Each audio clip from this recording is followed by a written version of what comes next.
Hey folks! Fill your vaults with great Marketplace content this month. Stun your enemies with magical effects, reach peak performance with a mountain and meadow collection, quickly arm yourself with unique weapons, drive around town on simplified vehicle suspensions, and take a stroll past a quaint Victorian home.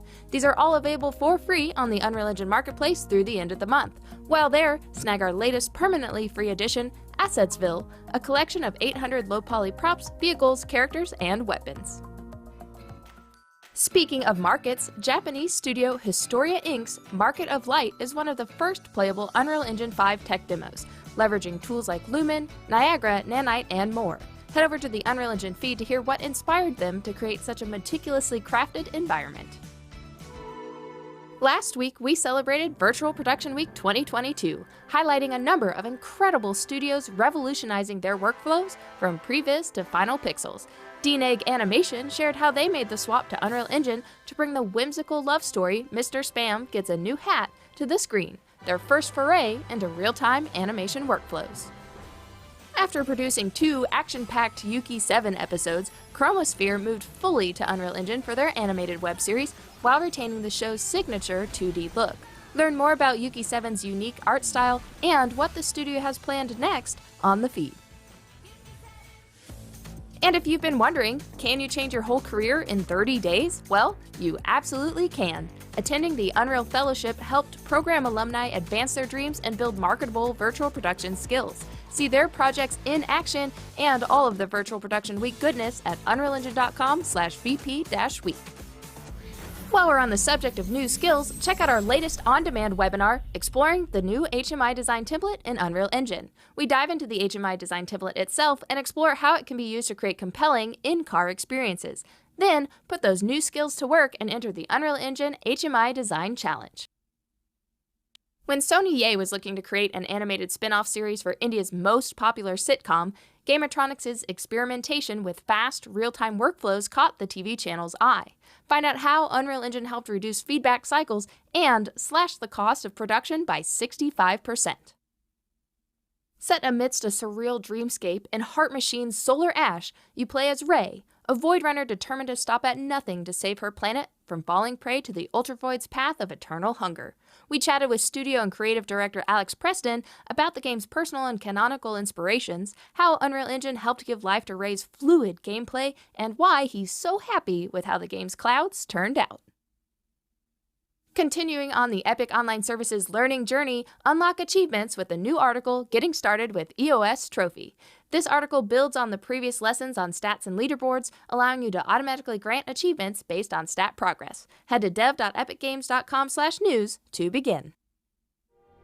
First up in our community spotlight is the result of years of iteration and hard work. Robert Berg's Nordic Forest Biome features a 2x2 kilometer forest of winding paths through forest groves, swamps, lakes, and fields, with everything self-scanned and hand-created. Head over to their ArtStation page to learn more about this outstanding project.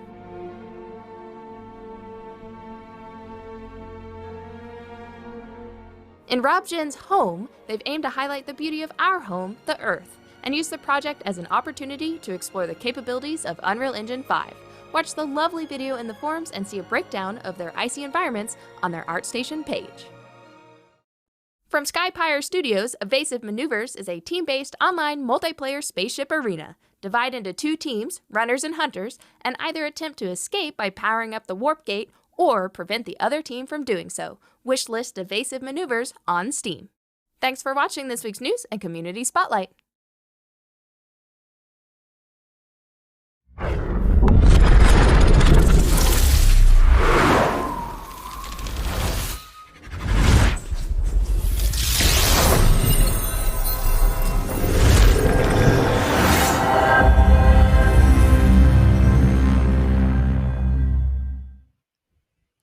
Hello, everybody, and welcome back to Inside Unreal. This is a weekly show where we learn, explore, and celebrate everything Unreal. I am your host, Tina, and with me I have the lovely Amanda. Hey, hey. And we also have the incredible Tom Lumen here with us today, going to be giving us Hello. a walk through some C++ gameplay stuff. Very exciting. So, Tom, would you like to tell us a little bit about yourself and some of the stuff you want to show us today? Sure. So I'm Tom Lohman. I am an indie developer, and I'm also an Unreal Engine C++ instructor. So I recently released another C++ course, and today I'm going to be walking through the project that we actually make during that course, but also I'm going to show off my own game, but mostly from a C++ gameplay framework perspective. So kind of showing off some code examples that you could probably apply to your own game projects, or at least give you some inspiration to maybe apply to your own stuff. Very cool. I'm very excited. And of course, chat, if you have any questions, please flood them in the chat there so we can get that Q&A at the very end here.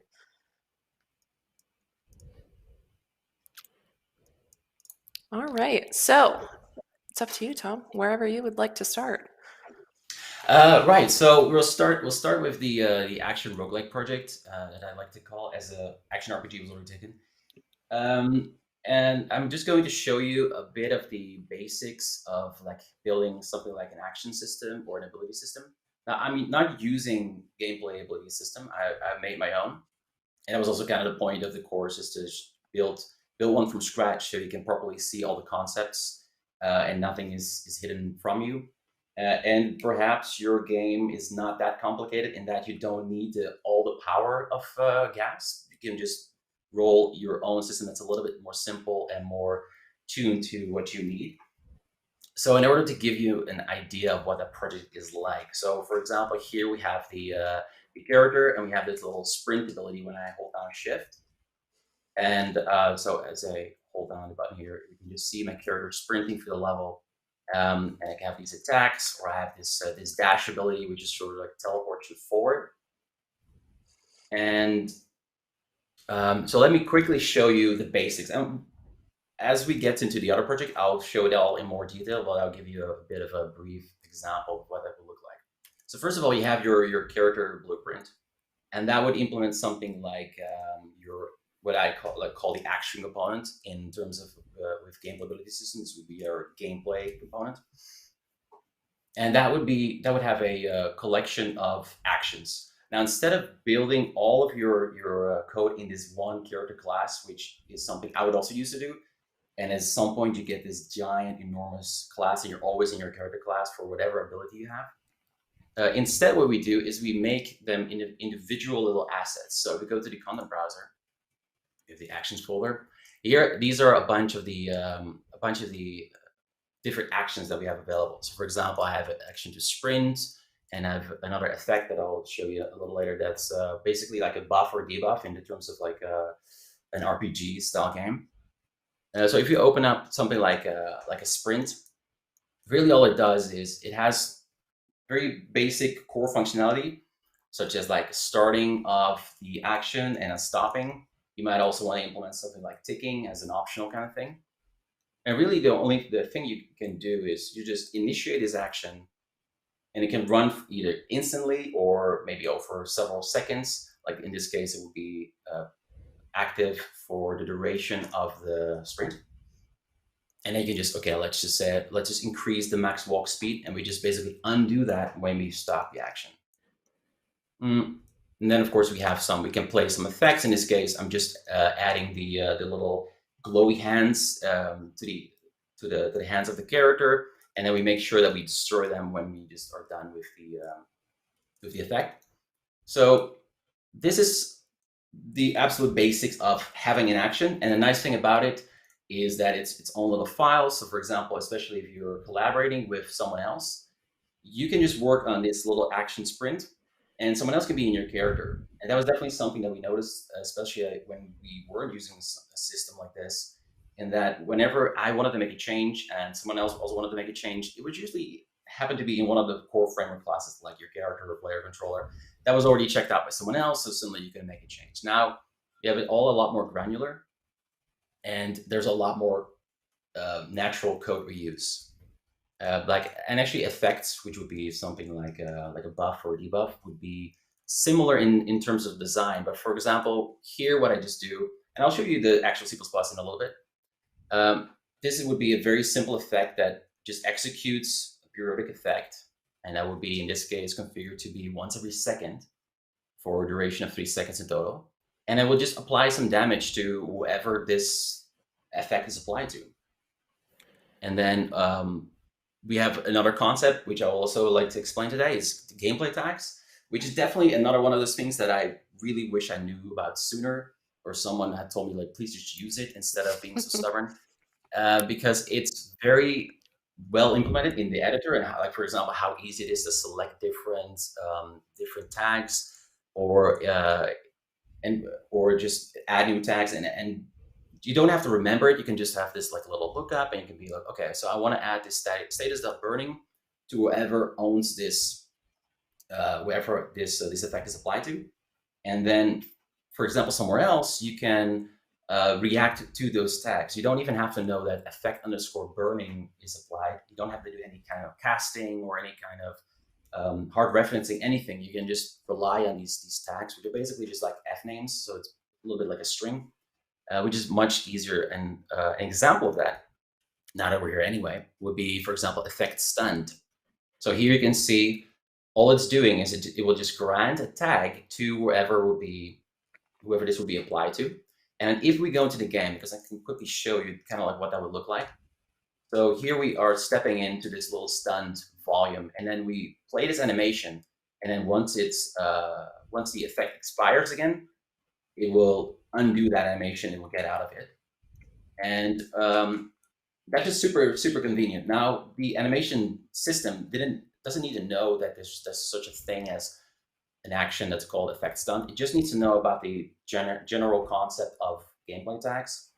So let me show you kind of like what it actually looks like. So in the source code, I made this component. And actually it's going to be useful to know that a lot of the class design is very similar to gameplay ability systems. So if you're familiar with that, then this will look familiar. And if you're not familiar with that, then this is sort of like an indirect tutorial for it, even though it's different classes. It still uses a lot of the same structure, so that's still helpful. So we have this component that I showed earlier in the character, which is like your action component, as I called it, just an actor component. And then it has a bunch of stuff. For example, it would have this gameplay tag container. Now, gameplay tag container is just an array of gameplay tags that has just some useful utility function on it, like has tag, or has all of these tags, or has any of these tags, a bunch of like useful stuff. And then we have a list or an array of actions, and that's going to be those. The sprint and like a black hole ability and the attack ability, stuff like that will be held here. And that's of a type action. So let me step into that one. And these actions are just derived from UObject. So they're very simple classes. And what it has is it basically has these implementable start action, stop action. It also has something like a can start, which would be very useful if you want it to be blocked in certain cases. And I can also show you that in a second, like how you can use that. And then our input, so our character can just like trigger, okay, I like to start a particular action. So if I go to back into the editor, and let's go into the player character. I was just testing the thing. So let's actually go and see the effect burning. Let's go back. So here, one of the things, let me go to class defaults.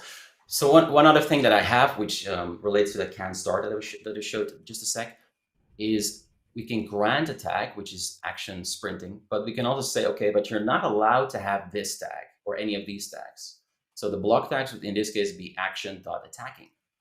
And then if we look at something like an action magic projectile, which is like your attack, for example, that will grant you the tag action.attacking. And it says like, well, if you're already attacking or sprinting or anything like that, then just don't allow this action to happen. And it would be good to know that the grant tags, that is actually going to be added to this little array of all of the gameplay tags. So that is your active gameplay tags.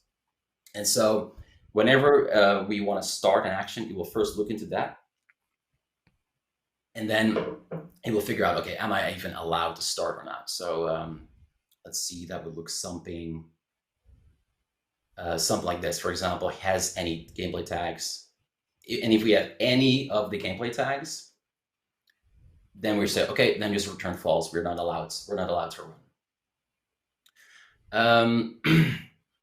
So that's like the kind of like the basic core. I mean, there's a lot of there might be a lot of new concepts here, but we're going to be showing off more like practical examples from the other game, Warp Squad. But this is sort of like the 101 of what this system is and how it sort of like splits up your abilities and your buffs and debuffs into different files, and how you can kind of manage this. And besides like having the individual assets, which is great, it's also just really nice because now we can build on this and extend this. And as you'll see in the other game, once you get to a certain level of complexity of what it can handle, you can super easily implement entirely new features because you already have so much of your base code done. And that's just going to be a huge time saver. Of course, you have to initially invest some of that time. So it's really up to you and your game's needs, whether or not a system like this is going to be worth it. Like in my case, I was able to definitely do it because I was able to also turn it into a whole course eventually, like in the simplified version, but also for my own game because I needed a lot of like RPG style elements in it. I really needed to have some proper detailed gameplay ability system. So let's have a look what else we can show from this. By the way, if you're interested in this project, it's not just this ability system. It also has something like a save game where, for example, if we were to like open up this chest and like push it away and then let's save our game. Now, if we were to reload this, we'll see that this chest is still saved as it was. It was opened, it was moved around. And actually, the player was also saved, like where it was standing. So, and we have this little simple interaction system where we can pick up the coins, or we can pick up some health here, so we can heal ourselves. So there's a whole bunch of features in here. All of that we're also, of course, like building in the course, and I'm explaining in great detail why we're doing the things that we're doing and why how you should be coding in C++. But it's also just on GitHub. So if you just want to browse this, you can just do that. It'll be on like github.com/Tom Lohman. So I think that's the initial example of the of this project. So let's dive into Warp Squad, which has a much more detailed implementation of all this stuff. Let's see where we should start. So here I have the same action system, but it has a lot more stuff, a lot more to it, a lot more complexity added. And I'd like to kind of show a few examples so you can hopefully get an idea of how to use gameplay tags and when you should use an action and when is something in effect and stuff like that. So let's first go and actually open up the map in which we can load in the player ship.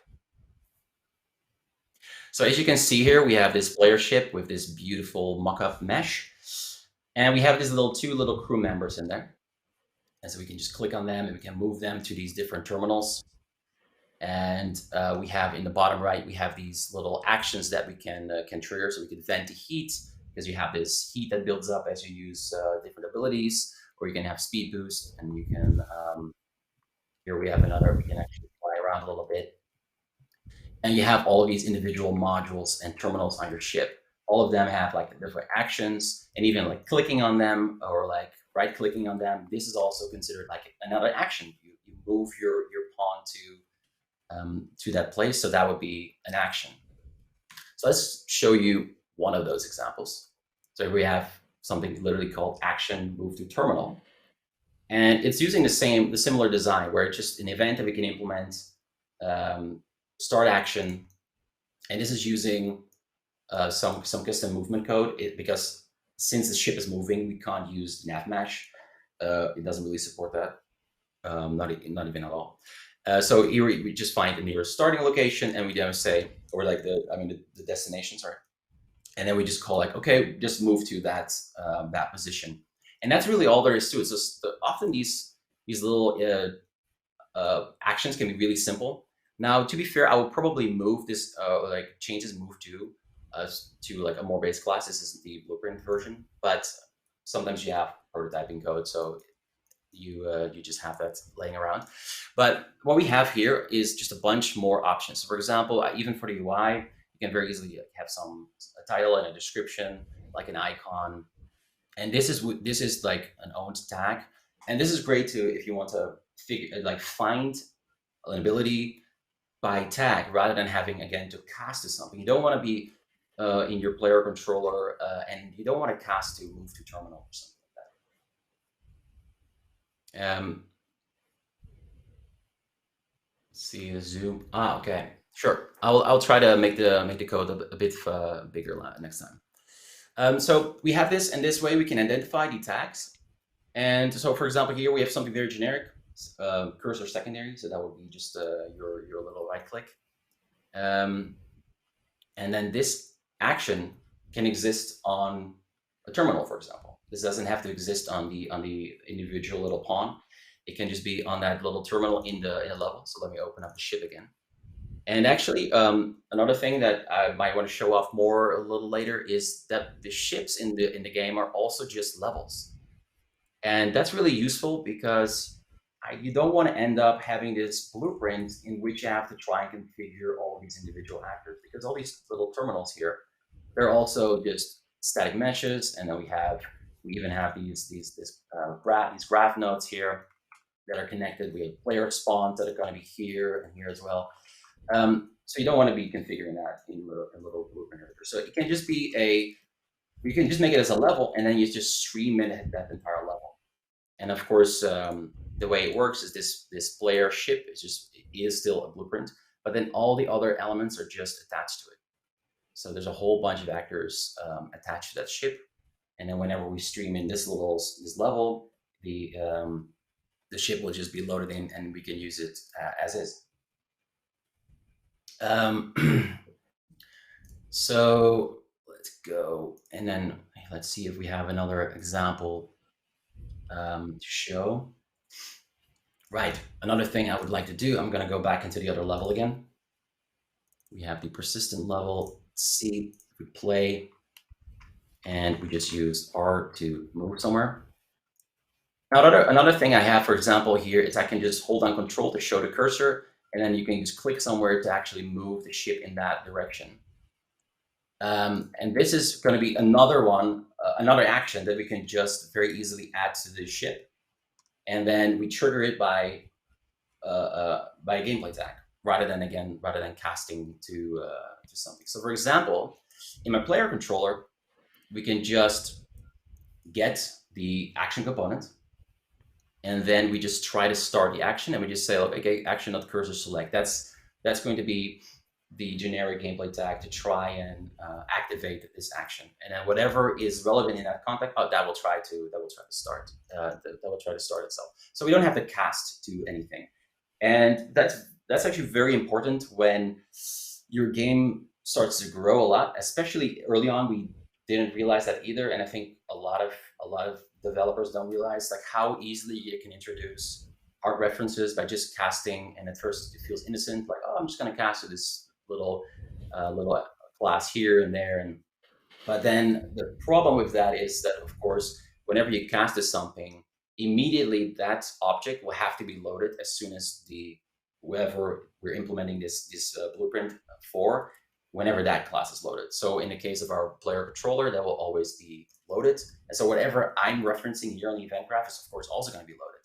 So that's going to be an issue, especially if you just let that slide for a little too long, and then eventually you're loading your entire game before you know it. So let's have a quick look at the little. Let's see. This is the pawn movement. So again, we have another one where we just can start the action and we can just implement it and make it as complicated as we want. In this case, I'm just trying to figure out how to actually move the pawn in the ship by doing some pathfinding. So here I have a custom like find path 2, which is just using the little node graph, so it's not using NFMesh.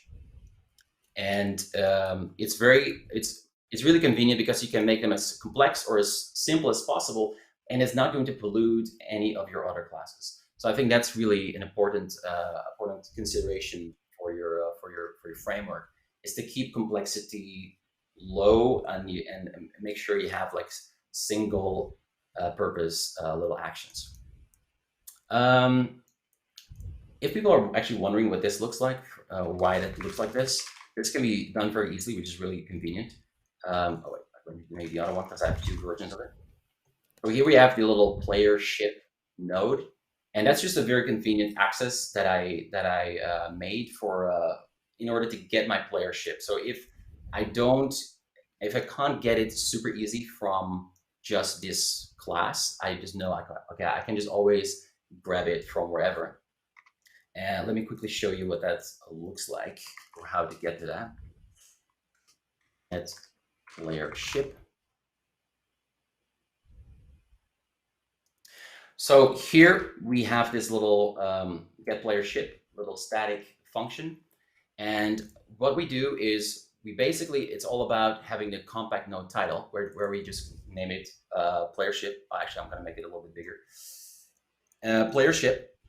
And what we also specify is the world context. This is something you would very often use, maybe almost always, when you're dealing with static functions that still requires some kind of knowing like what world they're in, what world you're calling it in. And by also making it blueprint pure, you don't need to have an executable pin, none of the white pin. And then if we just go into the implementation, this is actually what I would like to talk about a little bit later. It's a custom blackboard. So it has nothing to do with the blackboard from the AI system that's built in. It's just an entirely separate system that is still like the same concept of like having a map with a key. And in this case, the key can be another gameplay tag. Like for example, here I get a gameplay tag called BB from blackboard.playership.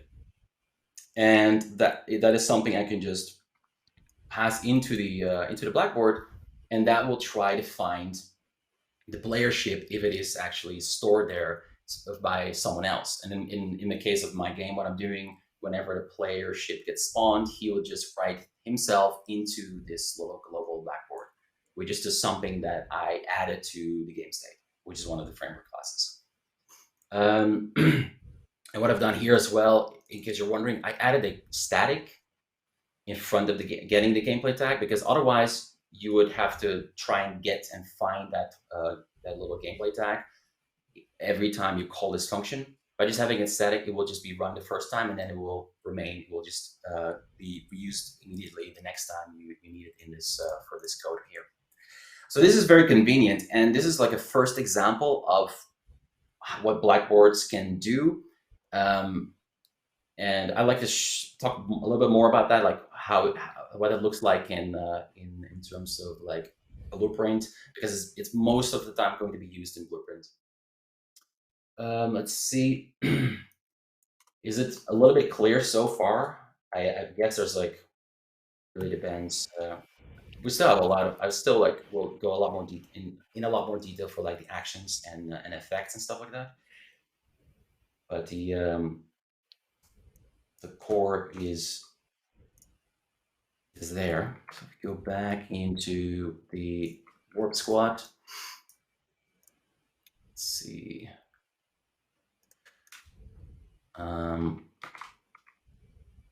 See where I'm using the blackboard.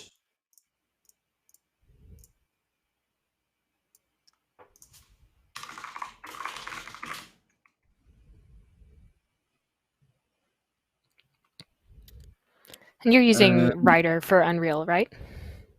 Yeah, exactly.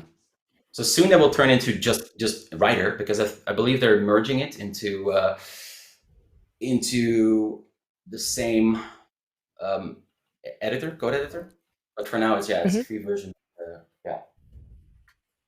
which is really great, especially because of the, let's see, if you go to, for example, if you go to like an action base class, and we go to the header, and then let's see if it gets a chance to show us, there we go. See, so this is one of the things that I really like about Rider, is if you install, I think they changed the name to Unreal Link, just to be Rider Link, I think. You can see which of the blueprints actually changed this action name. So you can even see all of these, all of the assets, and you can actually see what it changed to.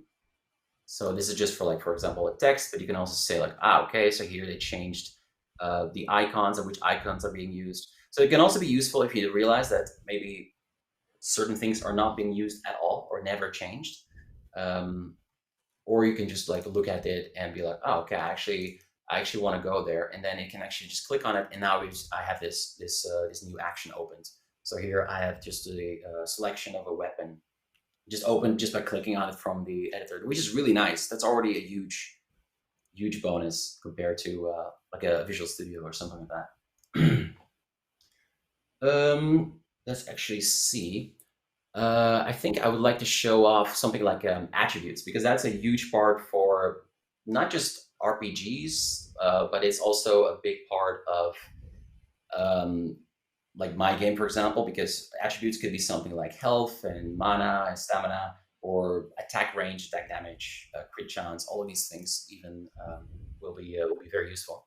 And so for that, I'm using a very similar system like GAS, which is the attribute sets. So let's go and show you an attribute set. Here we have the class. So in the base class of that, the attribute set, I already just implemented a few, like an attribute, for example. Here you have attribute health, and an attribute is basically just a struct, and that one struct will have something like a base value. It will have a delta, and it will have a multiplier. So they all, if you think about it like a D&D or something, like an RPG, for example, in the context of strength, your base value would be like, maybe it's 18 strength is your character's strength. Then the delta could be a plus or a minus. So maybe you're wearing some kind of helmet that gives you +2 strength. So that would be a 2. And maybe whenever a buff gets applied to you, that adds a flat number of plus another 4 strength, then that will be also added into that value. So then you have like the 6 here, and you have the 18 of the base value. And then you have the multiplier, which was just start at 1.0. So it will just have no effect. And again, there it's where your buffs and debuffs can add themselves on top of it. So it would just accumulate over there. So if you have a 10% bonus, you just add plus 0.1. If it's a 50% bonus, it's plus 0.5. And with that, you just get a very consistent and very straightforward multiplier that will get you a total value. And so this will be like one of the many attributes. I think I have a lot, and I can actually just show you how many I have. That's the other project. By going into project settings, and then we have a lot of gameplay tags. So for example, here you can see attribute dot, and we have ammo. Is even an attribute, crit chance, attack damage, health. Heat would be like a mechanic in the game, so that's a bunch of attributes. So we have a whole lot of different attributes. Movement speed would be another attribute, because that way you can very easily manipulate movement speed, and you don't have to have all these systems talk to your character movement component. You can just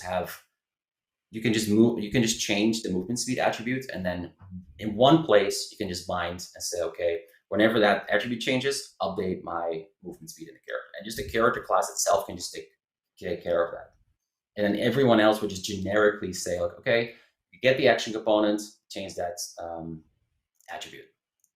So I guess I should go and show some buffs to actually show you like what an effect can do. So for example, here we have like a mutation, which is not a mechanic, but it's just a buff. And what this does here on the right is it has these modifiers, and that's just going to be modifying an attribute. So we have attribute.health, and then we just say, okay, I want to add the delta, which is just going to add 26 in this case to the health variable. And this one, I will actually want to show you the source code for this, because this is really neat. You can just, this is a runtime float curve. So you can just hold down shift, and that way you can add like more pins, and you can sort of like configure this.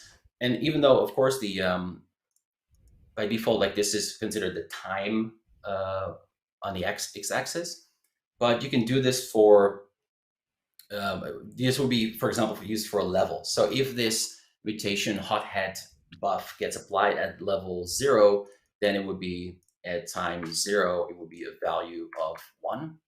And then maybe at level 1, it would be a value of 5. Let's actually rescale that. So now, depending on at what level you trigger this effect, or this buff, you can use this and actually multiply it by this. So for example, if you want to do it like that, you probably just want to have this at 1. But generally, what is really nice with curves like this, you might just want to make this normalize between 0 and 1. So this could be at time 0, it might be 0.2. And then at level 1, it would be just a maximum value of 1. So now what we can do is we can much more easily change this magnitude once. So if we just now want to retweak this, we don't always have to go in and change the whole curve and move all of them up or down. We can just say, okay, we just take this, and that will be multiplied. So let me quickly show you, before I go too far, what this actually looks like in code, because it's really actually really simple. So in the let's see, there we go. For that struct that we just saw in the editor is actually another simple struct called attribute modification. And here we have the asset called runtime float curve. Step into that one. It's basically just another struct. And the reason why it looks that cool in the editor is because it has a custom visualization built in from Unreal. That's luckily not something we have to do. And that's how you can just edit it in place. But if you don't want to edit in place, it still actually has this little external curve value or property where you can just still say, okay, I want to use an existing curve asset. Okay, so that let's see. Let's step back one place. Runtime float curve. So this will then, if we just Ctrl F, we can see how we use it. So we always just get the magnitude. Again, you can see the concept of a level here. And then what it tries to do is it use the magnitude and multiply it by the float curve. And then we use the level as the eval function just grabs the value at the time we give it. And then in this case, the time is actually what we consider a level. So by default, that's always going to be 0. We also make sure that the curve actually has any kind of implementation, that it is in fact not a null pointer, and that it has at least a key. And otherwise, we just return magnitude. So that's one. So that's one way to modify attributes. You can also do it in the graph. So for example, here I'm actually adding an attribute change. And I do that here in the graph because this mutation will exist on the player, and I can quickly show you what that actually means in this game by just going on here. So here we, for example, have Heat Mastery and we have Deadeye, which are just 2 randomly selected buffs that are applied to these individual characters. But a lot of the stuff that we do, we don't actually just only want to apply that to the characters. We also want to apply it to the player ship. So that's another good moment where I can just use that little node where we can just have global access to the player ship. Because there's always in this context, there's never any kind of AI crew. There's never an enemy that's any sort of AI crew. So we can just rely on this always being valid. And we can just grab the action component. It's actually an interface function we just finds the action component if there is any. And then we have the apply attribute change, which will be similar to the struct you just saw, which you saw right here. But now we make our own struct, and we either add or remove some heat. So in this particular example, the hothead actually adds heat to the ship because heat is a mechanic in the game. So the crew member is so hot-headed that he actually adds heat to the ship. And then this particular event is just called whenever we add or remove a stack of a buff. So this is very useful because these effects can like stack, just like you might see in many of the RPGs, where you can have like 20 stacks of like a fire debuff or something. And I will show you a little bit more in a little bit, like how these effects kind of work and how you can configure those, and maybe gives you some ideas. But this is like the basic idea of changing an attribute. So let's. I think it's going to open up the different IDE. I don't want to open the other IDE. I'm just going to open it here. So we search for apply attribute change. No, that's not the one I wanted. Sorry. Apply attribute change. That was from an entirely different framework. There we go. So here's also where I'm doing a little bit of. I don't want to call it magic because it's not really magic. It's just like a thing you're probably not too familiar with. It's I'm using the Unreal property system, and that is the U property, U function, U class, all of those all caps macros. They together are the Unreal property system, and they let us find stuff at runtime by just, for example, specifying a name. So here we have that. We have a get class, and then we find a property by name, which is very useful because as I had here, I get an attribute, and I just get it based on an attribute tag. So I have attribute.heat. And as I showed before, in the attribute set actually doesn't use any kind of gameplay tags. So for example, I should probably show that again. Like this, it's called f attribute.health in this case. Just imagine it's called heat. And we step in it. There's no sign of any kind of gameplay tag here. We never actually assign anything. We just name it health and health max and stuff like that. So we use the gameplay tags to still have an easy way to access any kind of attribute. And we do so first by splitting up the gameplay tag, which will be attribute.health or attribute.heat. We just split that up. And then we just grab the right part of the split string. So we split it at the dot with attribute dot. That's going to be removed, and we keep health or heat. And that's the F name that we can then use. Maybe I'll make it bigger again. I don't know if you guys can see it. That's the name we can then use to find that property. So we actually find the struct using just an F name, rather than having to know beforehand what is available. Because we're also in a base class here, and the nice thing about this is that we can have any kind of attribute set. So if we have like another attribute set, like we have some crew attribute set, for example, like this adds a bunch more stuff. For example, it adds movement speed, and it adds crit inbound. Well, that's not something I'm using anymore, but it still exists here. So for example, the movement speed is going to be added, and we can very easily just access this now by passing in here attribute dot, if I just search for move speed. Now we're just going to be modifying the move speed and adding or removing 5 from that instead. So let's go back. So that's this, and then we get that struct, and it's an f struct property because f attribute is a struct. It could also have been like a float property or an integer or a Boolean property.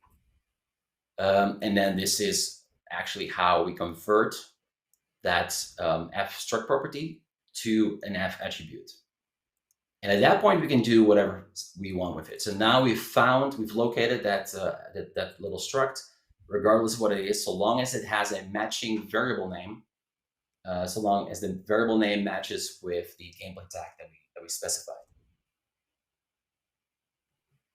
And we can add delta or base or multiplier. All right, so that's kind of like a useful trick in order to get to make it easy to add a ton of attributes without having to do a lot of boilerplates all over the place. Because you just implement also, for example, an attribute listener somewhere just once. For example, here it's I can just say, okay, add attribute listener. This will be another example where we can just say, okay, whenever our attribute.heat changed, we can just say, okay, let's add an event. So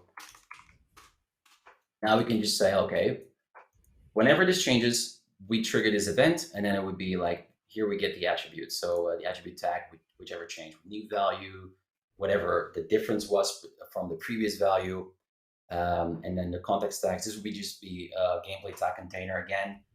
This can be whatever you need in your game. So it could be, for example, to specify who triggered this, or was it, in the case of like a damage event, it could be like damage.crit hit.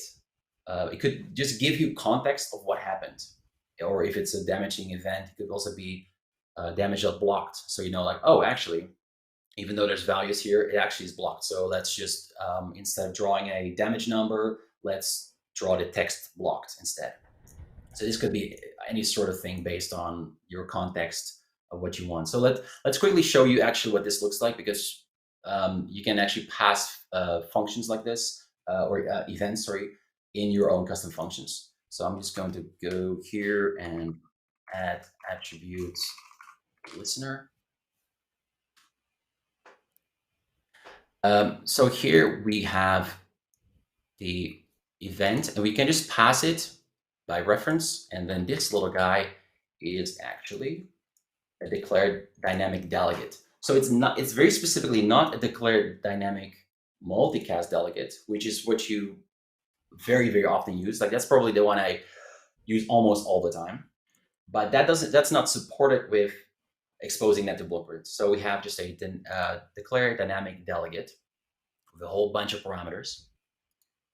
And that will let us pass it in as a parameter in this function. And that will let us very easily create new events that we can then start listening to. So here, this is a, let me show you, attribute changed triggers. This is an array where I have, it's a little bit like a tmap because it has a pair of gameplay tag and attribute changed signature, which again is that same little event that we just declared here. That's the declare dynamic delegate. And so that would just keep track of a whole list of, literally a list of these change triggers. And then whenever we make a change to our little attribute set, we can eventually just call this function, say, okay, broadcast this to whoever is listening, and then that will trigger the event that whoever might be interested. And this could be all sorts of things. Like one very common example is, for example, UI.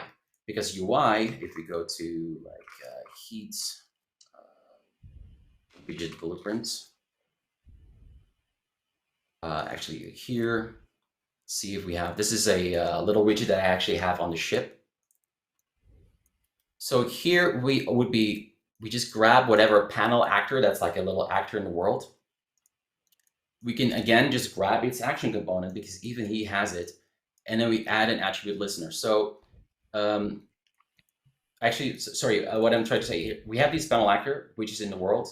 We attach that to the ship. So let me show you that. Otherwise, it might not be very clear. So I'm just going to load in the ship level. So there we have this little panel, and this is currently shown as white. But once we start playing, let's see if this works when we just simulate it. Yeah, there we go. So now we're drawing this in 3D, little UMG widget. And because we attach this also to the ship, we can just get the attached parent actor, which will be the ship. And from there, we can just say, okay, add a listener to us. So then we just created this event again, just like I showed you a little before. So then immediately we have a very simple way to now listen for event changes rather than having to bind this as a value. So we don't have to do any kind of binding here, which will be running every single frame, and we don't need that because heat might only change every once in a while. And especially actually these blueprint bindings are blueprint UMG bindings are relatively really expensive. So whenever we can do anything event-based like this, then that's definitely the way to go. And we can also use this for gameplay. Like as the heat changes and it gets too high, we can just check the value whenever it changes. We can notify the player saying like, hey, your ship is about to overheat. Maybe you should use it to cool yourself down a little bit. So let's see. That would be kind of like the core concept of attributes. Do we have any questions about this so far before I dive into other stuff as well?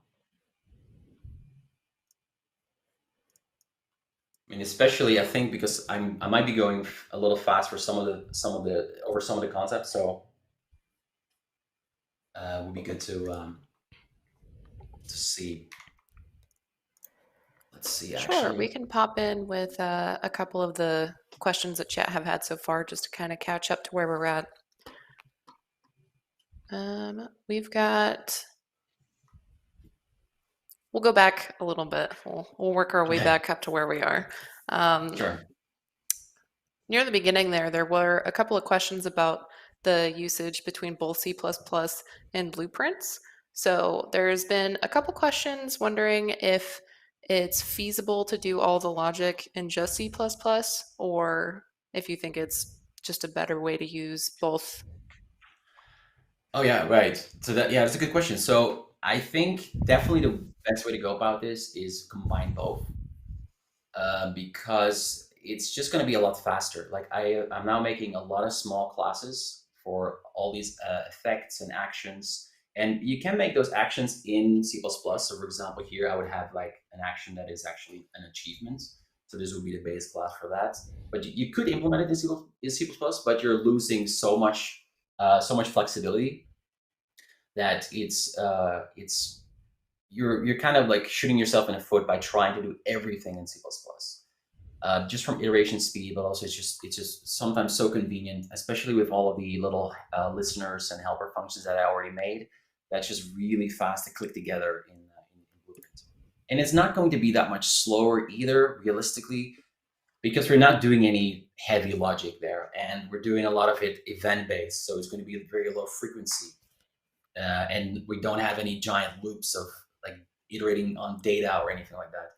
So it's going to be not a big deal. And like a lot of AAA studios are also combining both, and it just like feels kind of like the way to go to me. Yeah.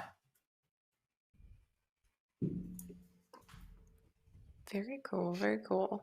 Let me go through and try and put these in some order. Sure. Do you feel like there are any trade-offs in the system working this way versus gas, or can you kind of speak to the high-level pros and cons of each?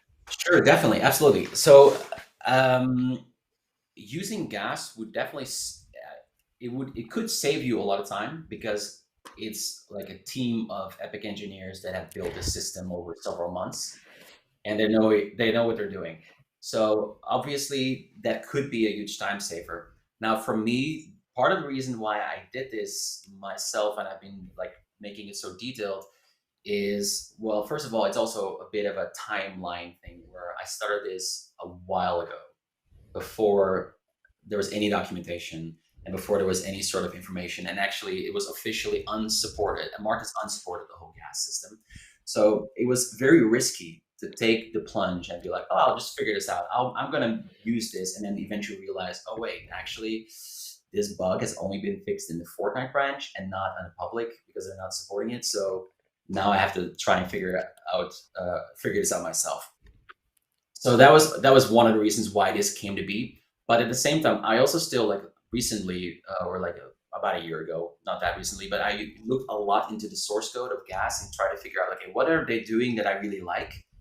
And I just do that as well. And what are the things that I find just doesn't work for me in terms of how you configure certain attributes and stuff in your editor, and how you set up and work with certain aspects of Gas. And then I figured, okay, I'll just make my own alternatives to those, and then just start and try and use what I like. And to be fair, also, since I make a lot of tutorials and courses, I have the luxury to spend all this time in making a framework, and then I'm figuring out how this all works, and then because I can use it in all of this public stuff. Which, if you're a solo dev, you might not have that luxury to design and build your entire game playability system. But to go back to, for example, the action roguelike, that's a really small version of it. So that's something you can put together. For example, in the course, we put it together in a couple of hours. And that would be a really good starting point to still have something where you can split off your actions away from your character. And that will give you the starting point for dealing with attributes, and it will give you a starting point for dealing with soft references, where you can slowly load in additional actions. You don't load all your actions in one go, for example. So I still would recommend, like, even if you don't have the time to make something super complicated, having something simple would still definitely be a great idea. Because I've also seen on Reddit, for example, sometimes people are showcasing their awesome games, and then the gameplay is really cool, but then they show their character, and I think a lot of people in the comments would like freak out in horror because it's just a giant event graph. It's enormous because they just never learned it any other way. So it just sort of like organically grows, and you realize when it's too late that now, there's no way back for you anymore.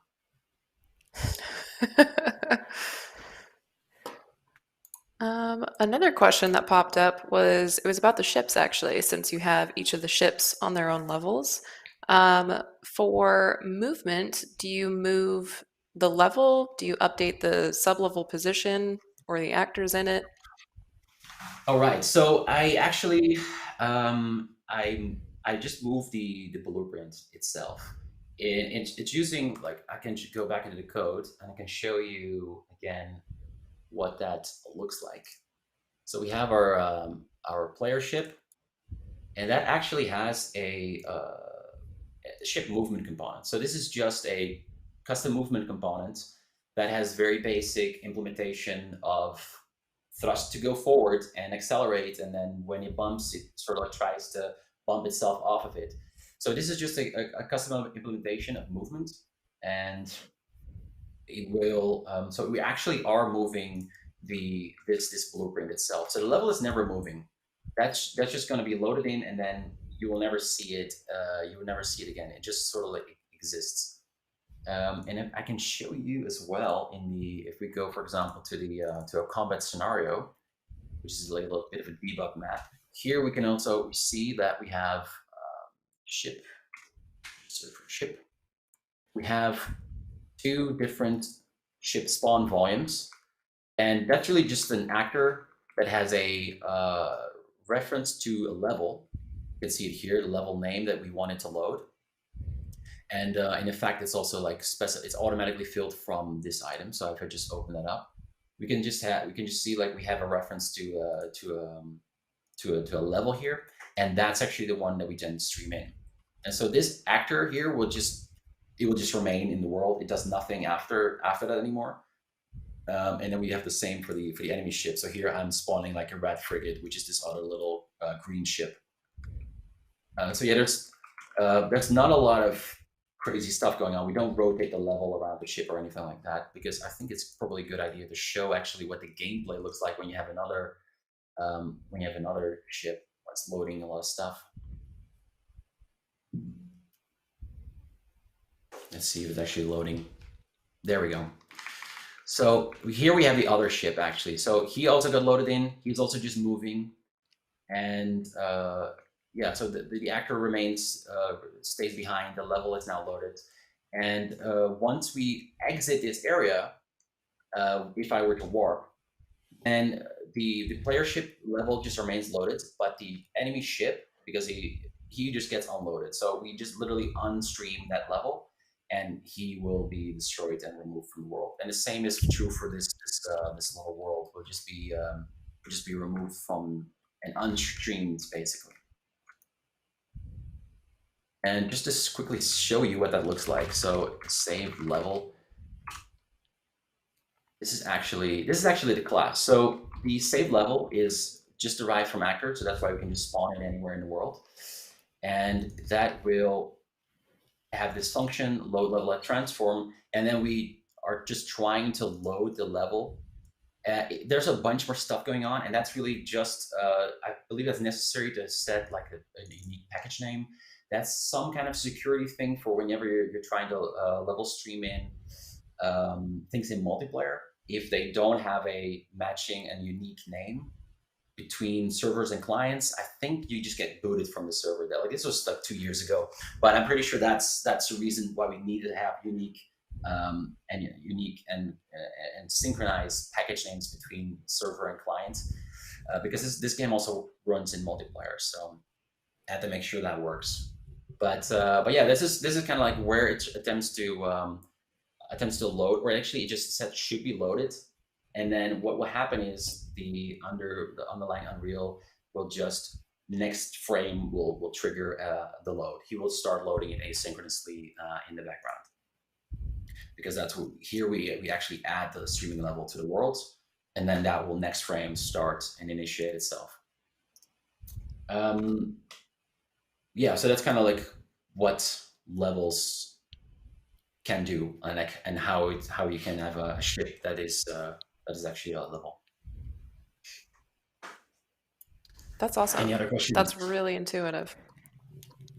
Another question that popped up, this is back in relation to the attribute stuff specifically. They were wondering how you would implement dependent attributes, so like constitution as a modifier for health specifically. Right. Yeah. So this is also another one of those things that I experimented with. So I'll just go back in the code again. So here in the post attribute change. So this is something I basically just took from GamePlayability System, or at least similar to how they're doing it. So after an attribute has changed, like health, for example, we just check like, okay, did health change? If so, then also do some other stuff. Like in this case, I'm actually doing something. I'm actually just making sure that the health value is clamped. So this is sort of like a post process. And then if the base value becomes 0, then actually I add a gameplay tag. But you can also do it for other stuff. So for example, here we have health max. And there what I'm trying to do is I'll make sure that when health max gets changed, and it actually overrides the base health. Like, so this is only going to really happen during the initialization of your game. So let's say you have your little ship and it just spawned in, and we want to override the base health to like 500 health. Then you would just set the health max, and you just call, okay, override base. And then that will make sure that the .health itself also gets updated. So we don't have to deal with that manually. So this is kind of like dependent attributes. And you can do something similar where if you increase your constitution, then your stamina increases. So you can just show like, you can all implement that in your post attribute change. And this could either be in blueprints or in C++, like here. And actually do the same with like movement speed. So movement speed will be an attribute, but then you could, for example, choose to do in your attribute set in Blueprint. You can just say, okay, whenever my movement speed changes, I'm going to react by changing this other attribute, or even going back into game code and saying, okay, I want to actually change my character movement speed or something else. So this is sort of like where you could consider doing things like that. I hope that makes sense. Yeah, absolutely. In a similar vein to the attribute stuff still, any decisions or guidance on splitting up your attributes per attribute set versus just like one massive one? Yeah, so the way I did it, so I can go into get into content, and if I literally search for attribute set, then we'll see like I have one for my crew. Even my AI has one, and hopefully later on we get a chance to look at AI a little bit because that uses similar logic.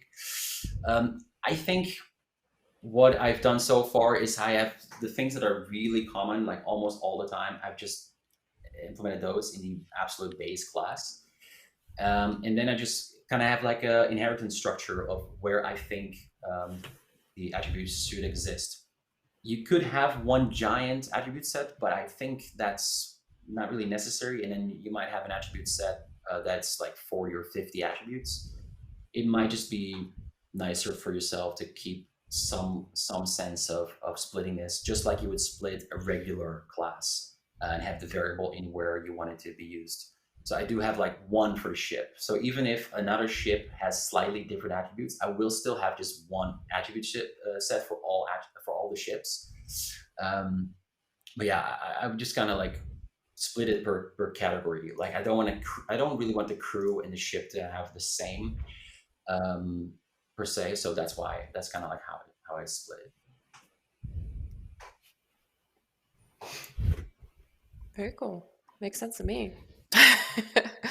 How do you handle your actions and effects for your VFX, SFX? Is that handled in the action/effect class respectively?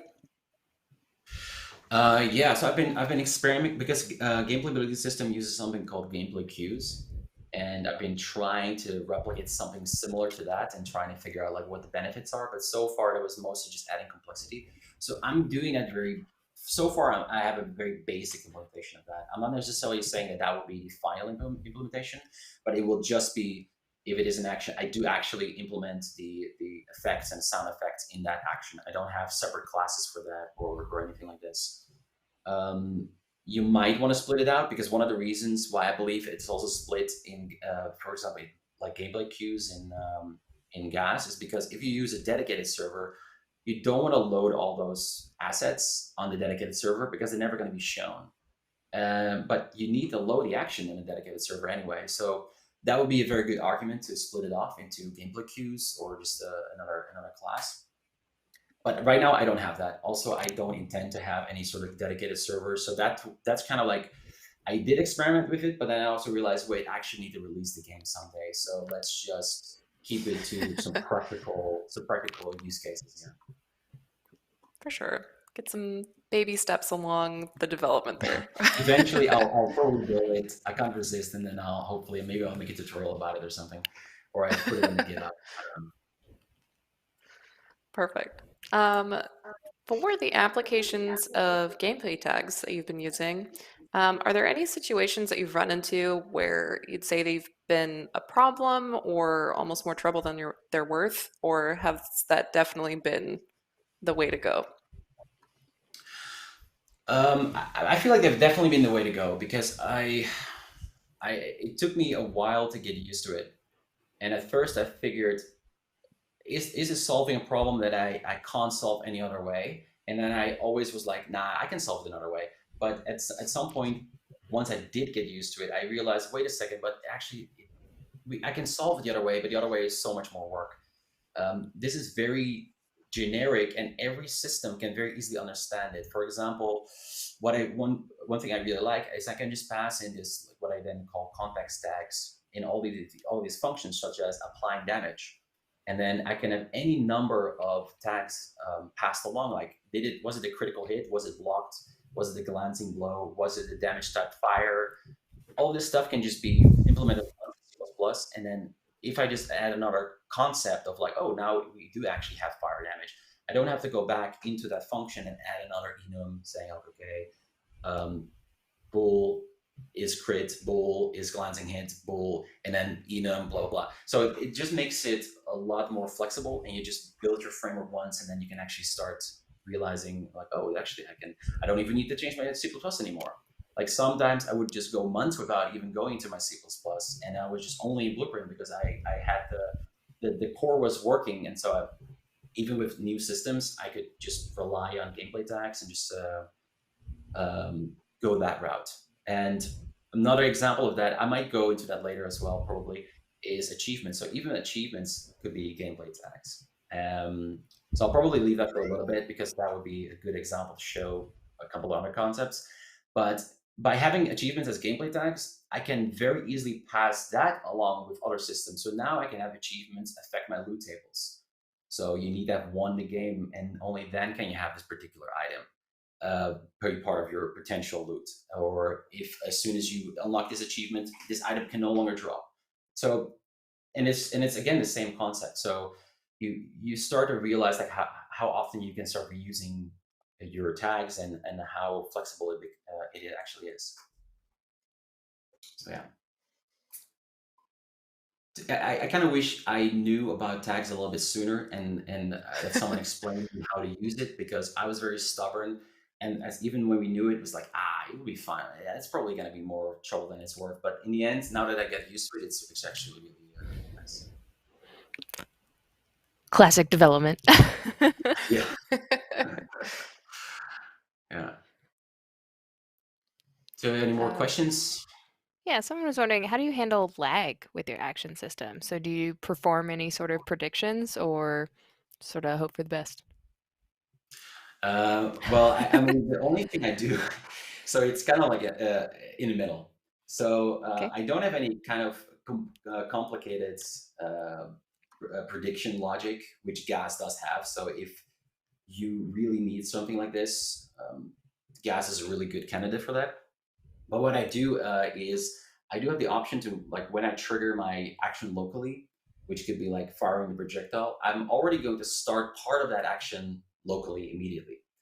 And then I can just already send an RPC, so like a function to the server saying like, hey, I want to start this action. And meanwhile, my local client is already going to do whatever it's allowed to do, which is like playing the attack animation.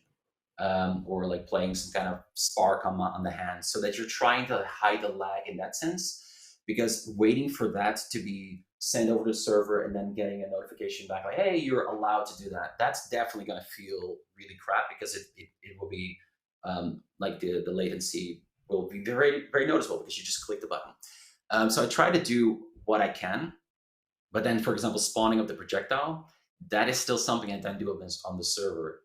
And so that will be received back by the client. So the server will spawn a projectile, and then it will tell the client, like, hey, I just spawned this projectile, you should do the same.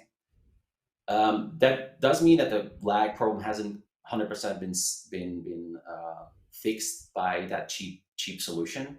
But it does hide it somewhere else where it's less noticeable, especially because that projectile is very fast moving.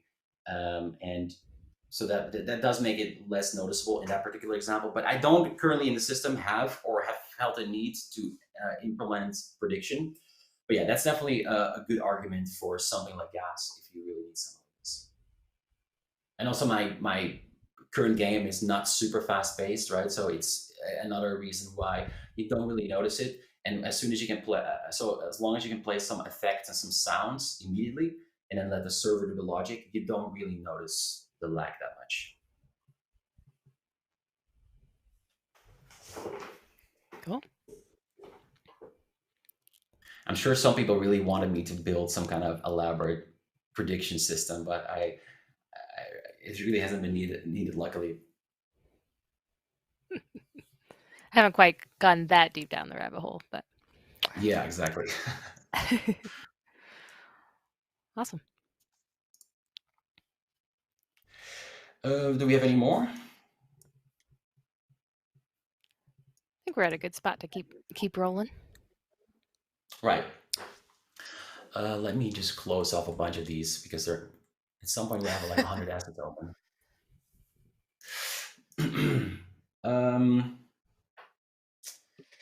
Actually, one other thing that I really like from Gameplayability System that I re-implemented basically, but just basically taking that code and slightly modifying it, was having an extension on Gameplay Tag Container, which is called the Gameplay Tag Count Container. And the nice thing about that is it actually keeps track of how many instances of a particular tag you have applied to the to a particular actor, like to your character, for example. And the nice thing about that is that it, because sometimes you have, let's say, you might have multiple different implementations of a burning effect on you, and if one of you adds the burning tag, and then another comes in and wants to add another burning tag, by default with the gameplay tag container, there only will be one instance. It doesn't have any kind of counting system. So now the first debuff expires, and it wants to remove that burning tag, and now suddenly you're no longer considered burning, even though there's still a second effect that try to apply the same thing. So if we go F gameplay tag count container, so this is basically literally copied from the gameplay module. However, the problem why I had to copy it over is because they were internally they were referencing the gameplay ability components. So I couldn't just take it and use it. So I had to just make some slight modifications. But the nice thing about it is that actually it will keep track of multiple tag counts. So now whenever the first one comes in and the second one comes in, now we have 2 instances of that. And then when the first one expires, it will just remove himself, and then there's one more instance of that tag remaining. Like another example would be, let's say there's multiple systems that want to show the mouse cursor. By default, in like your player controller, you would say, okay, set like show mouse cursor in to true as a boolean.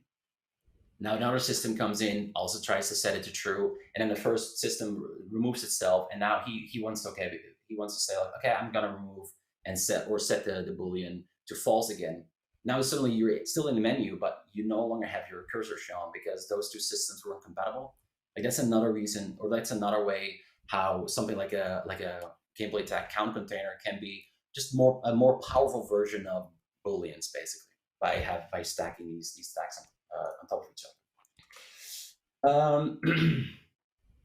Let's see what else I wanted to show, because I wanted to show, for example, because I have a lot of data assets, and data assets is another one of those concepts that I didn't use for a long time, and then eventually I went a little bit overboard, and now I have a lot of them. So here we have my items folder, and we have all of these different item data classes. And if we just look at any kind of implementation, so here, for example, we have an achievement that is won the game. This is just going to give us some kind of description without having any logic. So data assets don't have any logic in them. They only have data. That's kind of like in the name. But here we have like some UI stuff. We can have an icon here, and we specify like any kind of behavior. Well, if that would be very relevant if you add this into your inventory system. And then we can have something like, okay, what actions are related or linked to this particular item? In this case, it's like an action called, again, the same name, achievement won the game. You could also have like an actor if you want to like spawn it into the world as something. And you can again have gameplay tags added to this to further describe what this is. And this same base class, that you just saw, is used for all of these things. So for example, even the AI is actually an item data. Now, the reason why UI is not shown here is because I just hit that through like hide categories is the meta keyword. So that's what, because I don't ever need to show, some kind of AI character name, because they never will have a name. So just to clean up the stuff, it's nice to be able to hide that. And so these are all of those derived classes. And these are actually, I've done these in Blueprint. In some cases, that was very fast to do. In some cases, I will have to eventually change it to C++, so that'll be fun. But let me show you the item database class, because that one is actually in C++. So again, it just is a class that derives from primary data asset. And in a little bit, I'll show you a little bit about like the basics of like asset manager and how that can be used to asynchronously load your stuff. So the primary data asset is just derived from data asset. That's like really the base class from Unreal for any kind of data only content that you want to have. And then the primary data asset just adds the support for it to be used with Asset Manager, which is a system that lets us more easily asynchronously load our data and even asynchronously load in parts of your asset. And so I'll show you with in the context of achievements, like what that would look like. But first of all, let's have a quick look at like what this item is. It's really just it has some information, like item name, item description, like I showed before. Like if you can have some kind of stack limit, this is only relevant in certain cases. Then we can have actions related to this. So for example, my ship would have an action list of all of its abilities. That would just be added in here so that I can configure different kinds of ships. And I don't have to go and make different blueprint classes. And I don't have to go make different levels because, right, my ship is a level also. So this way I can just have a really lightweight description of my player ship. And if I can just quickly show that as well before we go too far, ships. And then we have the ship config player ship. So here again, we just, in this particular case, I also added like the level that we want to load. That would be in, let's see, ship config. So here I just added some extra variables. So because we can just subclass it, we can add additional variables that we want. So we can even specify different AI controllers if we want to, or have again like a bunch of attribute modifications which we trigger when we spawn this ship. So here again we use that same struct. We can say, okay, this health, let's override the base and let's set this guy to 500. Well, now we're changing it in the base class, by the way. So you don't really want to do this here, but you want to do that in your actual instance. So for example, here you can already see that I changed my health max and I set it to 400. And this would also be a great example or a great case where you could have like at level 0, you do where it becomes like 0.2, and then at level 1, if you want to spawn it, that ship as a level 1, then it actually is 1. So now it's 400 multiplied by whatever level we spawn it at. And then here, this is what I actually wanted to show. I got a little off the rails there. So the action classes, this is where I have all of my like speed boost, overcharge your shields, long range scanners. These are all the abilities that we want to spawn in, because we might have another ship that doesn't have long range scanners or something. So then we don't have to subclass our blueprint. We don't have to make another level. And again, we can just apply tags. So in this case, what I just do is for convenience, I just add a pawn that is player tag here, so that somewhere else in gameplay, if I want to know if the ship that we're actually dealing with is a player ship without having to cast to the player ship's class, because there might be multiple, there might be, and we don't generally want to cast to stuff if we really don't have to. Like, this is the nice thing about gameplay tags. We can just say, like, okay, does it have this tag? If so, then I know enough. I don't have to cast to it. So that's another benefit of that. Let's go. Let's see. So we have the actor class. Of course, we could load in if you wanted to spawn a particular or associate a particular actor. And these are all soft class pointers. That's important. That's important because because this lets us load a part of an asset using the asset manager. So making it soft class pointers is the first step. And then the other step would be to add something like asset bundles.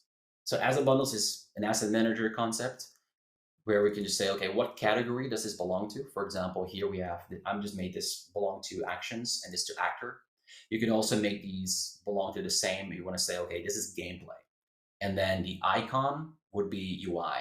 So in that case, so for example, here we have the asset bundle UI. So with that, we split between UI and with gameplay, or in this case, a little bit more granular.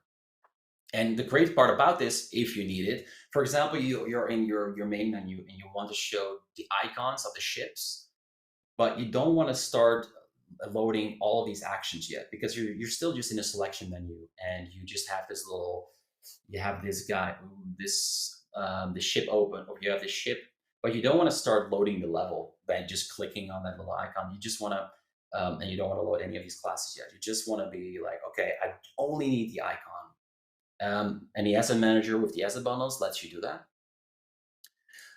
So let me show you actually what that looks like. I was in there earlier. So with this little achievement subsystem, and this is really just an experiment, but it does show the asset manager, and it does show another use case for the action system and for Gable attacks in kind of an unusual way. So we have the asset type, which is another thing that we specify. So we have like an asset type is achievement, another asset type would be ship. And you can see again, I'm gonna have to keep hopping back and forth. Go to the browser. So these would all be different asset types. So here we have one that is, this one has a lot. So this one is the item type is ammunition. So here we can see this whole list of different item types. And that's something that we just create through the project settings. So if we go into the asset manager, here we actually have all of them. Let me just collapse all. Yikes, there we go. So here we can see all of the asset types that we provided. So it's in the asset manager here.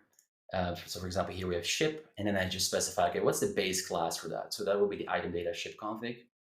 And then we can use that for different use cases. For example, if we want to load all of the weapons, like we want to load in this, and the case that I'm showing now is I want to load all of the achievements, or at least get them. Then we can just get the asset type achievement, and then we say, okay, get the asset list of all of matching all of these asset types, or in this case, just the one. That will give us a list of primary asset IDs, and this is actually primary asset ID is yet another F name. So it's not anything complicated. It's just a path to or an ID. I mean, by default, that's a path to an asset in your content. So it could be like game / warp squad / item / chip / and then the asset. That could be your item ID. So that's just not the object itself. It's just the ID to find it. But it could also be something easier. So it could also be ship : and then the asset name. So you can make up your own IDs, which is rather nice, especially if you have the tendency to move your assets around a lot, because then old paths, they change their IDs and then it will no longer be valid. So in this case, that's a little bit more static. So, and in this particular case, I actually only load in the action. So here we make an array of bundles. We fill it with actions, and we don't fill it with actor. We don't fill it with UI. So now what we're only going to load from those achievement items is just the actions, because that's the only thing that I currently care about, because we're not dealing with UI here. So I don't need to load those. And now what we do is we create a delegate, which we pass in to load all the primary assets. And that once that's done, so this is going to load all of the assets that we found, which is every single achievement, which in my case is just one. So it's going to be really fast. But it could be like 50 or 100 different achievements. And once it's all completed, we then call this function. And the nice thing about making this delegate like this is we can just pass in parameters. It could be any number of parameters here. In this case, we only cared for the array of assets that we're going to load, because that way, once this function gets called, we actually know, oh, what did we actually load? Like, otherwise, we just know that we completed the load, but we have no idea what was loaded. So by letting us pass that in by using a delegate like this, we can then iterate all of those loaded assets. And of course, we'll first have to resolve that to actually change going from a primary asset ID, which is again just the F name, to an actual item data. And then once that's done, because this will now succeed because we just loaded them all, so we know that this is going to be loaded. But I mean, there's always chance that it was not a valid ID to begin with, so it might be null. It might also, and this is just very game specific. It might not have an own tag.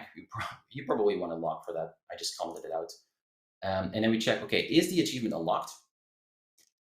If so, just skip it. Don't even bother. But if it's not unlocked, then we can just get all of the action classes that we just loaded, and we can just call get on it. And we know get will work again because we just loaded that actions asset bundle. And with that, we can just say, okay, then once we resolve that to the class, we go into actually our game state, because even in my framework, I also added another action component even to the game state, so that I can just run any sort of actions or abilities on the game state itself. It's not just for like an item chest in the world or your player. It can be whatever you want. And yeah, so the actions can be split up however you want it. And in this case, we're just adding the achievement there. And that will then automatically start, because that's another thing that I just implemented, and automatically start. So as soon as it gets added into that array, we can say, okay, automatically start. And the point of that achievement action is to start tracking the progress of your achievement. Now, in this case, I only did a very, very basic implementation. It's literally just going to be a delay. So you just delay it for seconds, and then it will finish the action. And in this case, finishing the action means you achieve this achievement. So you have now unlocked it. And then in this particular case, what that means is we, in this base class of achievements, we overwrite our finished action, and that will just go back into the subsystem. And the subsystems are actually also really interesting thing that I briefly want to touch on, because subsystems let us implement like individual features, such as an achievement system, very easily without having to add that into your game state or game mode or game instance, like what we mostly did before. So that was this little class that I was using before, right? This is what I was already shown before, but I actually forgot to explain the subsystem itself. So the nice thing about the subsystem is you can make a new subsystem. You build a single particular feature. So in this case, it's for achievements, but it could also be for like saving your game state. And then that will be automatically instantiated one time for your game. And then you can just very easily access this either in your blueprint or in your C++ in this case.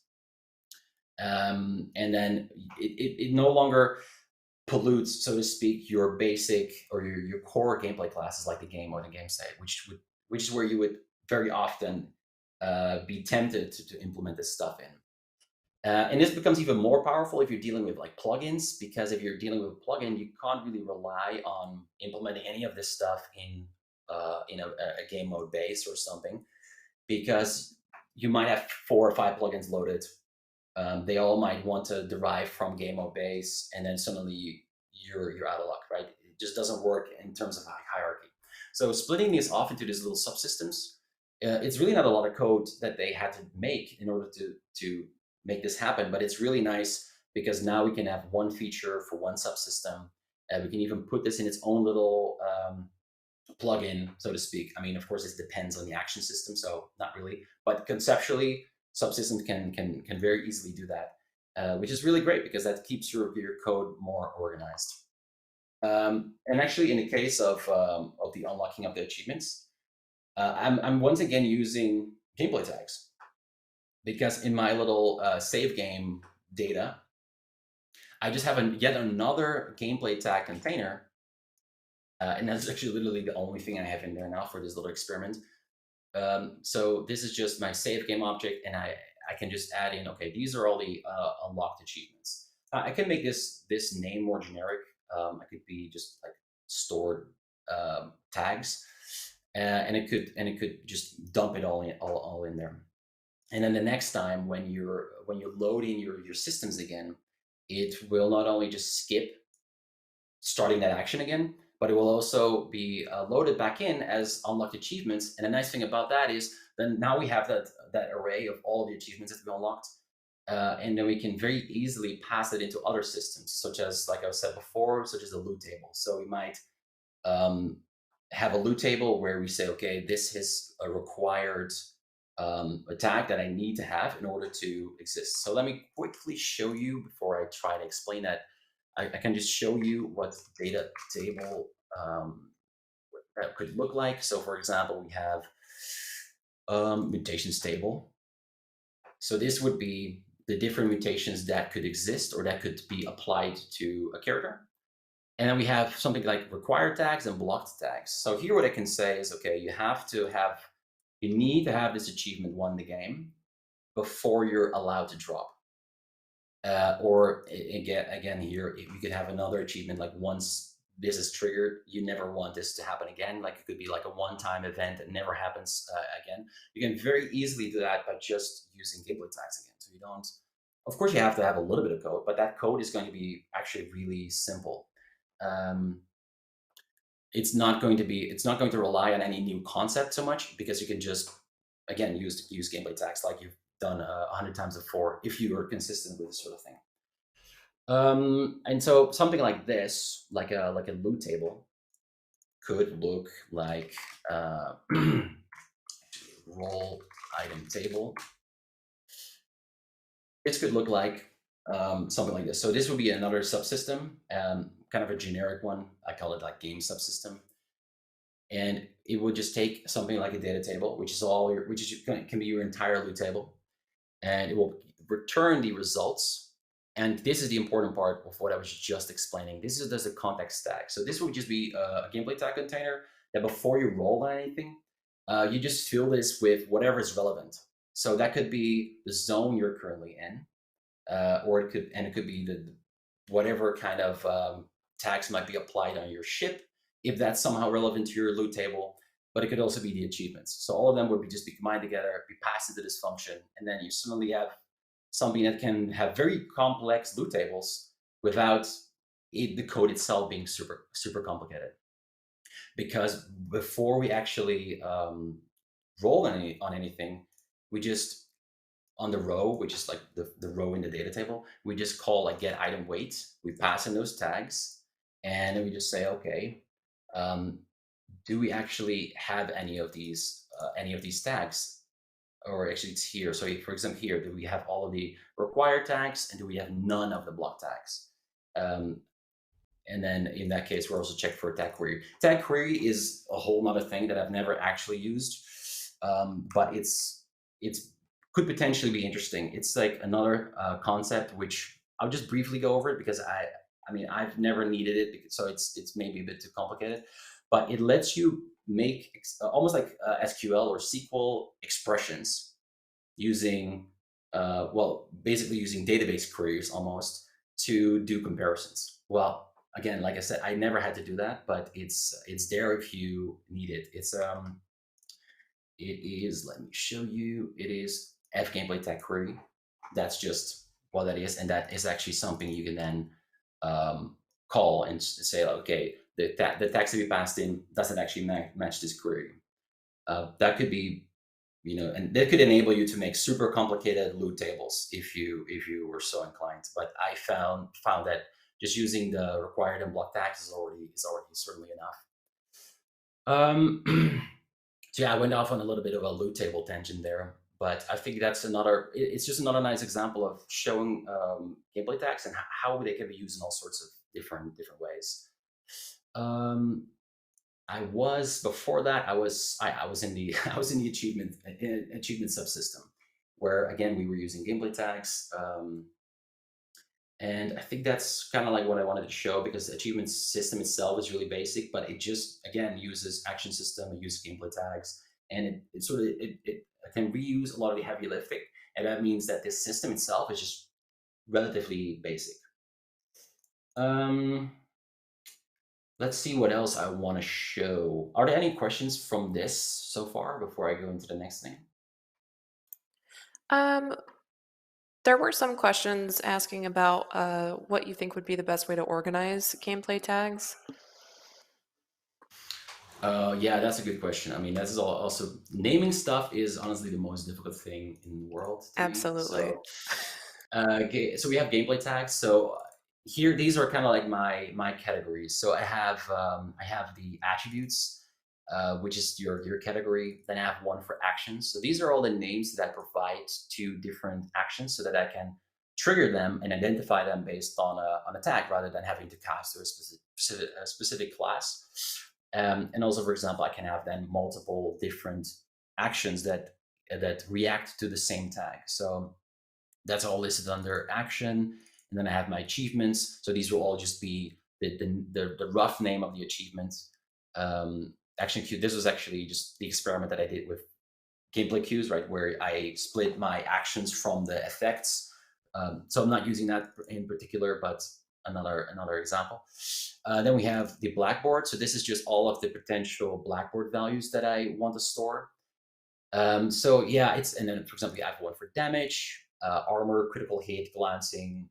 If I hit a module, so I even kind of use it in this case because I have a very specific damage system where modules are handled differently from like hitting the hull and stuff like that, or hitting the shields. Then this is also something, for example, I have literally one for context. So this is another example where I'm using those context tags, and maybe I use these tags only in terms of adding them into to be more specific about what tag is going on with that function. So I have a context dot rebalance power, which is actually a mechanic that I have where I can reroute power from the shields to the weapons or to the heat dissipation systems and stuff like that. Then I have damage types is actually another one. So I have like energy, fire, ion, kinetic. This is where I get kinetic explosive. That's to be even more specific about it. And then I have all of them for effects. So these are what in my other project would be called status dot burning. Here I call it effect dot burning, but it's basically the same thing. So I have all of them for the different effects. And here I also have like positive, and I have I hidden. So this is very useful because not every effect that you add to something is necessarily something you want to show. So with another tag, you can just say, okay, I want this to be hidden. Of course, a lot of this stuff can be booleans, but by just having this gameplay tags used everywhere, you never need to compile it another bool and then again cast to the base class of your effect in order to figure that out. It can just be another tag. Same with negative. So as soon as it's negative, then the icon will be colored red or something once you're UMG. Let's see what else we have. Item rarity. I even used item rarity because you can use gameplay tags as a replacement for enums if you are so inclined. So that's another option. I actually don't use item rarity anymore, and I've been experimenting with both using enums and gameplay tags, and I didn't find a clear winner of what I liked. But again, if you choose to go the gameplay tag route, then anything can understand this concept of, oh, it's a legendary item. Okay, that's interesting. Then I can use it in my context for whatever gameplay reaction. Modules. Well, this is again very specific to the types of like turrets that I have, and actually that's old stuff, so don't look into that one. But it's like again a lot of like different types of modules, and I have the same, I guess, for like my terminals. So all of the terminals have their own tag. And tile is also some old procedural generated stuff. I have even for the UI, I use gameplay tags. So I have gamepad mode. So as soon as there's any kind of input from gamepad, I just add a gamepad mode tag to my player controller, and then suddenly the mouse will disappear, and my icons, all my icons can react to this because now they just listen for this gamepad mode tag that one gets added, because just like attribute change listeners, you will also implement something like gameplay tag listeners, and then it will be like, oh, okay, now I changed my icon from the W key to the A thumbstick icon or something. So you can use it just in all sorts of different ways, really. Here there's the earlier example I showed from like showing of the mouse cursor. Another useful example is, like what I already told you before, is like stacking having multiple systems that all want to show or hide that mouse cursor. This is one way to do that, which you can't really do as easily when you just have a simple boolean. Because when you combine this with the gameplay tag count container, then you can just have multiple show mouse cursors, and then they're not going to be causing any bugs by all wanting to add or remove that same tag. So that's kind of like what it looks like. Oh, and I have even more from the traits, like because all the crew will have all sorts of different traits and like occupation and the origin and the mind and body. And so this again is going to be very useful because now I can just have, if it's clumsy, some event in the world can react to a crew member being clumsy. So all of these traits will just be added to the ship, for example, or just to the crew members. They'll just be on the crew members. And then any kind of other system can be like, look for those tags on the crew and be like, oh, he's clumsy. Okay, then I'm going to change my success rate by minus 15%. And again, this is just a very generic split. It's not, it doesn't again have to cast or anything. It doesn't have to know any particular variable, or it doesn't have to know bool is clumsy on the crew member. It can just use, you can just search for that particular tag if it's interested in it. And as far as naming this stuff, I honestly always have trouble with it. So I feel like this is still reasonable. I do sometimes have to go in here and just remove them or to see if they're still being used. And sometimes I honestly spend a lot of time trying to name this, and I just sit behind my computer and think like, oh God, I have the code, but now I need to find a good gameplay tag that I don't regret. So that's, yeah, that can take some time. I honestly don't, yeah. I guess you get better with time, but yeah, naming variables and naming things is always a bit tricky, especially because games always change and you never know fully what you're gonna need. So luckily now they have things like renaming, which I think works. I mean, early on it didn't really work, so I stopped using it. But you can also have like redirect, so you can rename and just say, okay, this is the old tag and this is the new tag name, and just sort of like redirect it in that way. If you realize you either made a typo or you changed your mind and you really, really want to change it, but you've already been using it everywhere.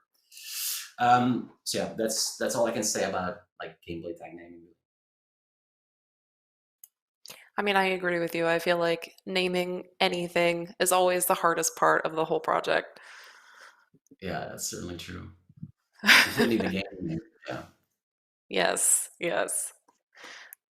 One other question that did pop up. They were wondering if the level scheme that you were using for the ships, as a hypothetical, would work well for buildings as well, maybe in something more open world. I guess so, because it's sure. Yeah, you could use it for that. For example, I imagine you would always load in the exterior, but you would maybe stream in the interior. That could definitely work because you can you can spawn that level. You can load that level in any transform in any rotation, and then you can just call a function on it saying like, okay, I want to load now, because it doesn't necessarily automatically load when the gameplay is called. I mean, I do that for the ships because I want them to be loaded immediately.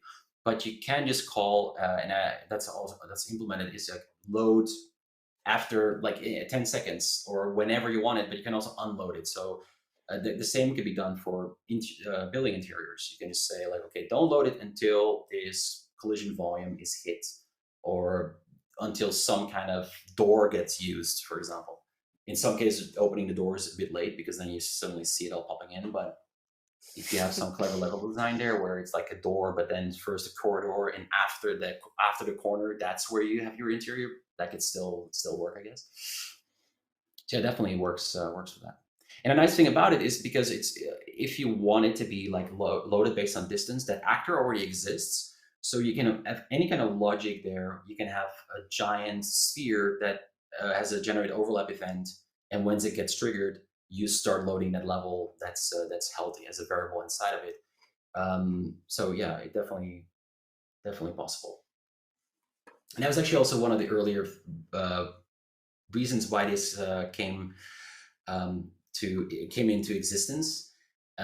We actually had this like desert style level, and we had all of these little points of interest, and we just wanted them to be spawned and decided on procedurally as you would go through your level, so that as we went, it was sort of like an endless level that was never ending.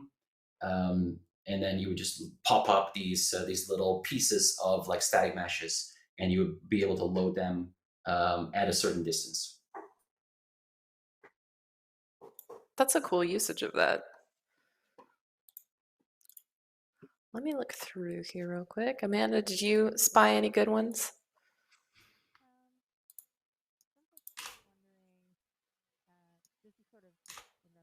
Oh, I think you're muted. Yep, you're right. There. Um, Classic. All right. So some folks are asking, this is more in reference to like your overall design and structure, but so they're saying that architecture you're showing is reminding them of an ECS architecture. The gameplay tags act as components to tag an entity. It enables you to have really more generic systems. And they're wondering if you've been inspired by ECS or tending towards such an architecture, or if that just happens to be coincidence. With ECS being like the entity component system? Maybe. I guess so. I guess not, but I mean, I did see that, of course, and it might have inspired me without realizing it. But it's much more inspired by game playability system. Really, that's really where a lot of these concepts come from. So that's more, I would say, the origin of all of this stuff. Fair. Passing back to you, Tina. Oh man, hot potato with the questions. What's the best way to organize logic of different MP game modes when launching from the same lobby? So, like different controllers, game rules, stuff like that. Everything under the same game mode class is the best solution, or Let's see. So yeah, that's always a good question. I mean, I wouldn't have everything under the same game mode class, because that means that you have all of your rules in the same game mode class, even though they're completely different game modes. But I would have sort of like a base class to manage like the flow of your matching system. So I'm assuming this is sort of probably some kind of shooter where you might have rounds or something like that. I would probably implement all that stuff in your base class, but then actually have child game modes and actually implement the actual logic per game mode in there, if I'm understanding the question correctly, I think. I wonder. we'll know. We'll know if it's not. We'll see in the forums. If I didn't answer it, you can just post in the forums and I'll try to answer it again. That's probably the best way to go about it. In your ship levels, you have a custom skybox and lighting setup. What keeps that from streaming into the persistent level at runtime?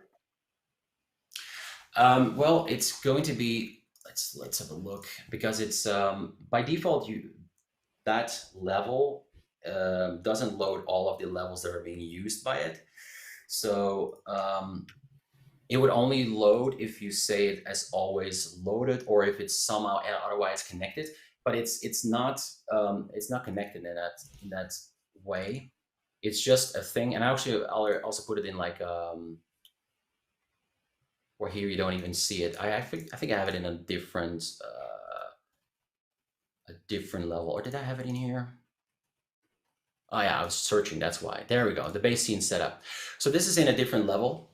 It's just the ship lighting helpers, and that's what will happen is whenever I load this level, it will only end up loading this ship and whatever is in this persistent level. It doesn't load this lighting stuff along with that. That's just already, I didn't have to do anything for that. That's just kind of like how that works. I think also because it's not set to always load, but load on demand. So I just don't do anything with it. It's always just kind of worked for me. So it still has the opportunity to light the scene, but not pollute the rest of the stuff.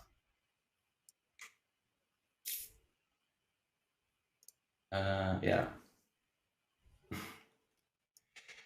So yeah, that's the basic gist of it. There's not a lot. Yeah, it's just kind of like automatic in my particular case.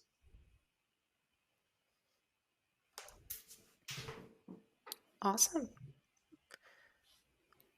Well, this is the time, chat. If you have any more questions, make sure you throw them in there for us.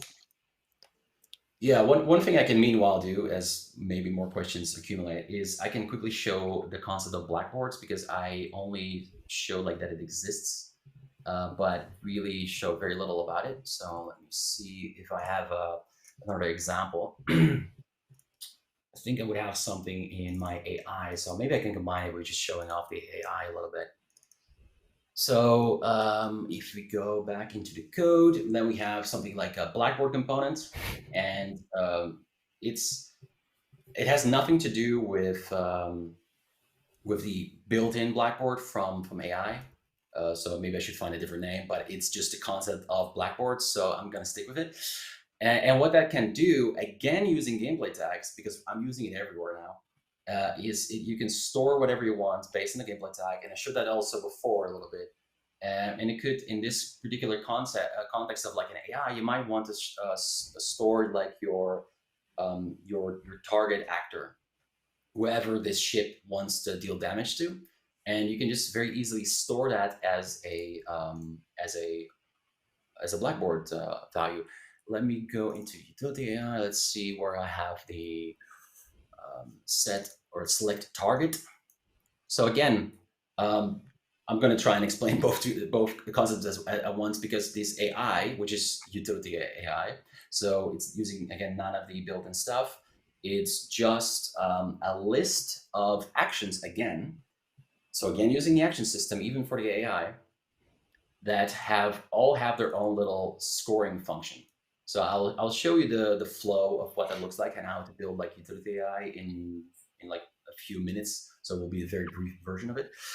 But every action has a scoring function, which will end up being a value between 0 and 1, and how desirable it is to trigger that action. So if the ship has no target selected, but so for example here, so we get the Blackboard from, this is another interface function, so we get the Blackboard from whoever owns us, which is going to be this guy from the AI controller. And then we just try to get the object as AI.targetActor. So again, just a gameplay tag from here. So we also have things like desired location, or we could even use something like resources, but that's another concept. And then we just check, okay, if you're not set, then it might be interesting. And if we have a scan target available, if both of that is true, then consider finding some kind of like an enemy.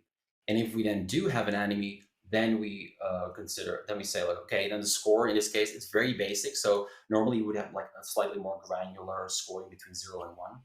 But here it's just like, okay, I have a desired target available, so I'm just gonna return a score of 1, because in this case of the ship, if he doesn't have a target, but he has a target available, and this should definitely be the first thing he does. He should just set the target immediately.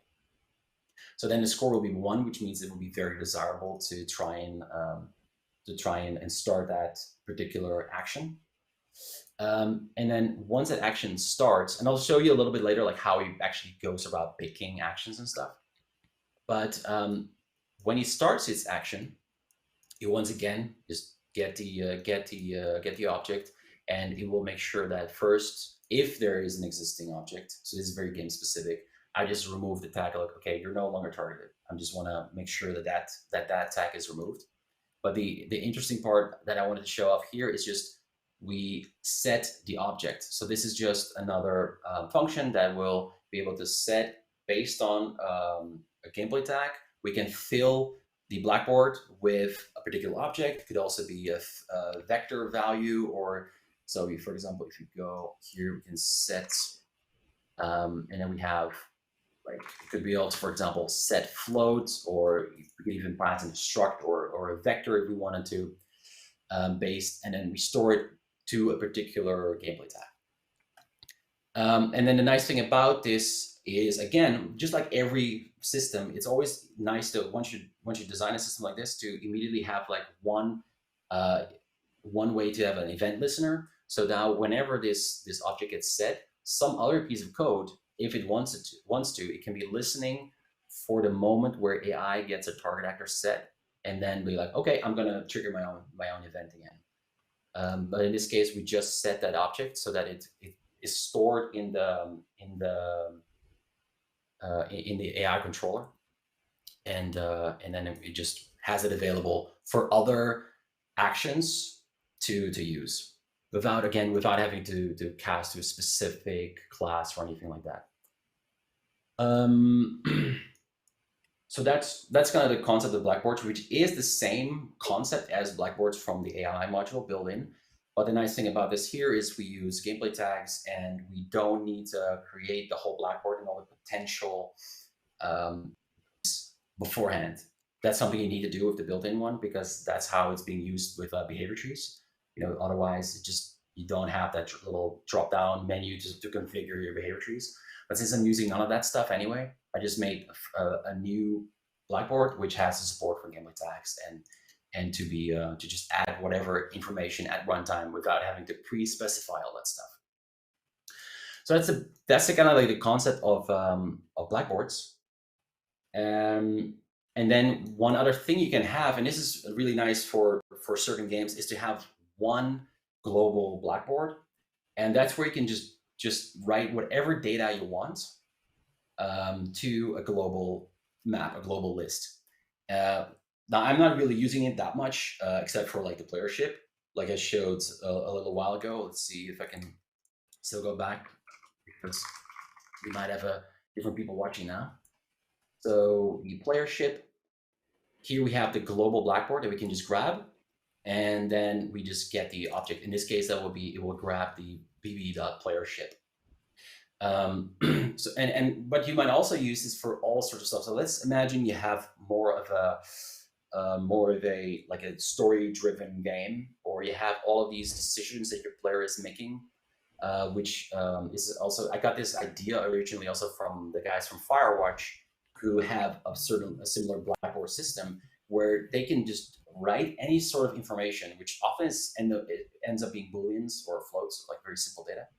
But it can be, did you pick up this particular item 10 hours of gameplay ago? Like, you can just have stored that in your global Blackboard, save it to disk when the player quits, load it back in when you continue playing your game, and then as you come back, as you come back to your hub of your game, like you have this little garage with all the things visualized that you've done, you can very easily just use that global Blackboard to say, okay, the player picked up or found this particular photo or something like that, and you can just save that into your global Blackboard as a gameplay tag, and then the actor in your little hub can be shown or hidden based on whether or not that was picked up, or however many bottles of beer were picked up back in some other level. If you just want to have that as a story element, you could opt to do something like using a global Blackboard and just storing it in there, and then using it in any other way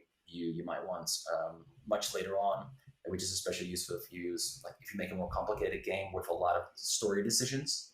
Then any kind of dialogue can go back into the Blackboard, so long as you know under which tag it was stored, which is why it's so nice that you can have this little, you can just scroll for all of the available tags, which is also why naming is so important. But then you can just very easily just select that Blackboard and then see, once you get to that piece of dialogue, you can just say, oh, this player actually chose to kill this guy in some other dialogue event. So that can be really powerful as well, and it's effectively in the essence of it is just a map of different. Always the key is always going to be gameplay tag, but of different types, and then that would look a little bit.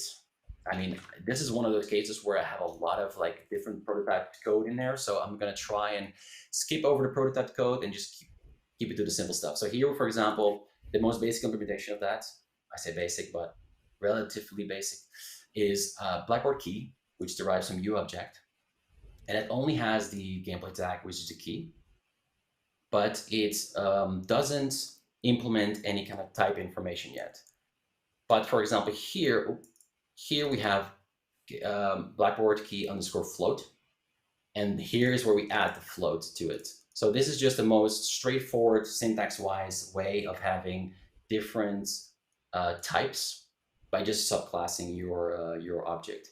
Now I have other ways to make it to use things like wildcards and support any type automatically. But honestly, that syntax is so tricky to read when you haven't looked at it for a while that it's probably not a good idea to show that off too much. But the cool thing about it is I hope I eventually get to clean it up and show it off in some other stream maybe, because you have this thing called like get value. And now this is just a wildcard property, which means that it hasn't defined its type yet until we drag it onto something else. So now here we drag it onto this green pin, so now it became green. But if we would have dragged it onto the object, now it will be blue. And now we just have this single get value node, and it will also work for set value, where it's nothing until we drag any kind of data onto it. That can be really nice because now we can also store structs or rotators or transforms without having to implement a new function for every single type. Yeah, eventually I hope to make that more clean so that I can maybe share it in some shape or form. But right now it's just using a lot of macros, and it's kind of dirty, and it's very difficult to explain in like 5 minutes. So I think we should just keep it as is and hopefully explain that more in the future someday.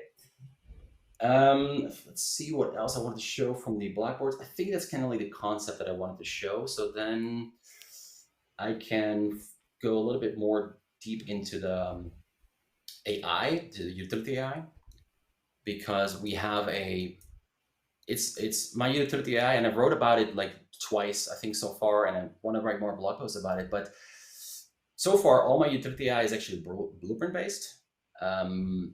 But of course, once again, it uses the action system. So like I showed the, like here we have the action, which is just, once again, it's just an action derived class. But in this case, we also add a calc score into it. So a lot of the heavy lifting is already done by the ability system. And then in some cases, like for example, here, in this case of the selecting the target, really the only thing it does, so I should go to the event graph. The only thing it does is just set an object, but this could also call functions on the ship that it's controlling. So if I go to my speed boost or something like that, or actually, I probably haven't implemented this. No, I didn't implement that one, so I can't do that one. Maybe roaming would be another one where it's where we just set like tries to find a location to go to. Here a ship boost. So here we have more of a calculated score. Here's another good example actually of calculating the score. So we have this function calc score, and what it will try to do is find, based on the current heat of our ship, because we are in the context of the control pawn, which will be the ship. We just see, okay, what's the heat, what's the max heat, and then we just get the current value of both, and then we see, okay, if it's above like 90% or above, then we start to go very quickly between it being very undesirable to vent our heat to becoming very desirable by having a 1.0 as the root score. And then once that is considered like, oh, this is actually the best one to go for, then we just start the action. And in this case, it's just very basic. It just literally tries to start the action on the ship by using another gameplay tag. So this is going to be very similar. It's just trying to behave like a player would, because the player would also just try to start action of vent heat. And so it's just keeping it separate from the actual ship logic, because that's also being used by the player. So you don't want that to be all the same code, but it still uses the same systems. Like our AI controller has an action component. So we have this array of available things to consider in our little AI controller. And to go back to the item data and all of the whole data assets thing, actually AI is also an item data. So what we can do is we can actually even use something like attributes and actions to modify and tune our AI. So in this particular case, I'm just having an attribute, which is a task delay time, because my AI, I want him to think every half a second in this case. Normally, it might be every 1 second he will consider his next move, but because this is a fighter ship, so he's really flexible and should make decisions more quickly. I just made this into an attribute and say, okay, this will just be its little variable. And the reason why this is useful is mostly because I can leverage existing systems. I don't have to implement anything. I can just configure this from a little menu. And then here we have the actions to use. So this particular guy only has a strafing run, and it has the ability to shoot plasma bolts. So it's a very basic fighter ship that just only considers those two actions. And then to quickly show you kind of like what utility AI flow looks like, is so we have the option to evaluate their tasks, and then that will just first try to score the tasks. So it goes into the action component, gets all the actions, and then it will just, first of all, check like, can we even start the action? Because based on maybe tags or whatever reason, we might be blocked from even starting, so don't even bother calculating the score. But once we calculate the score for the action, we just store that. And actually, one of the things that are here, it's kind of like not part of the actual logic, but it is vislog text. This will just log it to the visual logger, which is really useful because our vislog lets us like, ooh, that's very skilled. Our vislog lets us log all of this stuff. So if you were, for example, to play, oh, I changed a lot of stuff. Let's record and let's play a little bit. Sure, a lot of things to check out. Now our AI will be making all sorts of decisions, and it's going to be storing all of this in this particular vislog. I'm going to just quit out of it. Now we can just go between the time, back in time, and actually you can even see the stuff being drawn here in 3D. So we can scrub back in time and figure out like what has the AI been doing. So we can see, okay, it's all of the scores. So here with ship Rome was a score of 1, and set thrust was also a score of 1. So it will have picked a random one from those. In this case, that is setting the thrust. So it will set the movement. And then we can just keep going. And then we saw, okay, after a while, let's see. Now the roaming has actually become the top scoring function. So now that one is being triggered.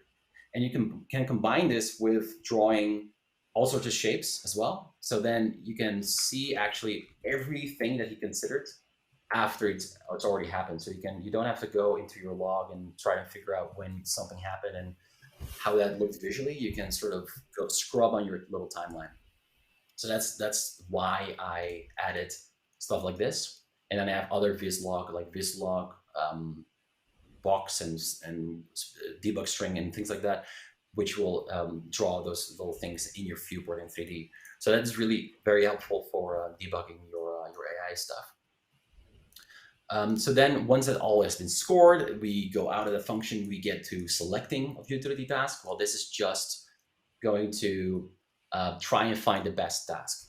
And again, this is all done in Blueprint for now. Like this actually started with just being a prototype because I tried several prototypes for utility AI and they all were not great. So I kept them in Blueprint for a while until I found this one, which I now really like.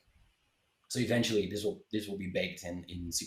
In case people are wondering like why this in particular is Blueprint and not C++, it's literally just a reason of it hasn't been converted over from being a prototype that was constantly changing. And my AI so far is very lightweight, so I haven't really felt a need to move it over. But eventually that will probably happen. Then we go back in the event graph, and then we try to, well, actually we see, okay, is the current score high enough to even be considered? Like if it's almost 0, or whatever cutoff you want to specify, then maybe the task is still really terrible. So maybe not even considered starting any task and just wait until your next decision to start something. Then we just start the task, which really is just, again, using the action system to just try to start the task. It's very much reusing and relying on the same framework stuff without having to make a whole nother system for AI. That's also why I didn't really feel the need to move this over, because it's very little stuff is actually happening. So we had the starting task, and then we just have more debug printing, which lets us log even further. So that's already really the extent of it. And then, for example, here I have a good example of gameplay tag listeners. So our action component is being taken from our possessed pawn, which is going to be our ship. So on our ship, we listen for a pawn that killed. Now, so whenever our ship dies and it gets pawn that killed added to itself, we trigger another event, and this is using the same code as same code style as the attribute listeners and Blackboard listeners and all that stuff. It's all the same thing. Then, if that count is more than 0, then we just stop evaluating tasks because we no longer need to do anything. That's the extent of utility AI, and so that's the basics of it. And yeah, it's not a lot of code, and it's not a lot of code because we were able to use the action system so extensively, even in something like this. I think that's probably what I had to say about that for now. I think most of it has been covered. So we have any more questions about that? Well, for AI specifically, there was a question of, it's kind of been answered, but maybe you could elaborate a little bit further on it. Would you ever recommend on doing any of the AI purely in C++, or do you more so recommend going the Blueprint route for it? So the initial answer to that was that I would probably eventually maybe convert the system over a little bit, but a lot of the implementation details again, or the individual tasks, I'll probably stick to that in Blueprint because they're so basic. It's really not worth trying to do this in C++ because I don't think it's going to really benefit you that much. Perhaps in individual cases, if you have a very complicated scoring function that's taking a lot of data and doing a lot of math, then also just for your own sake, it might be good to just have that particular class in C++. That's always a possibility. So yeah, sure.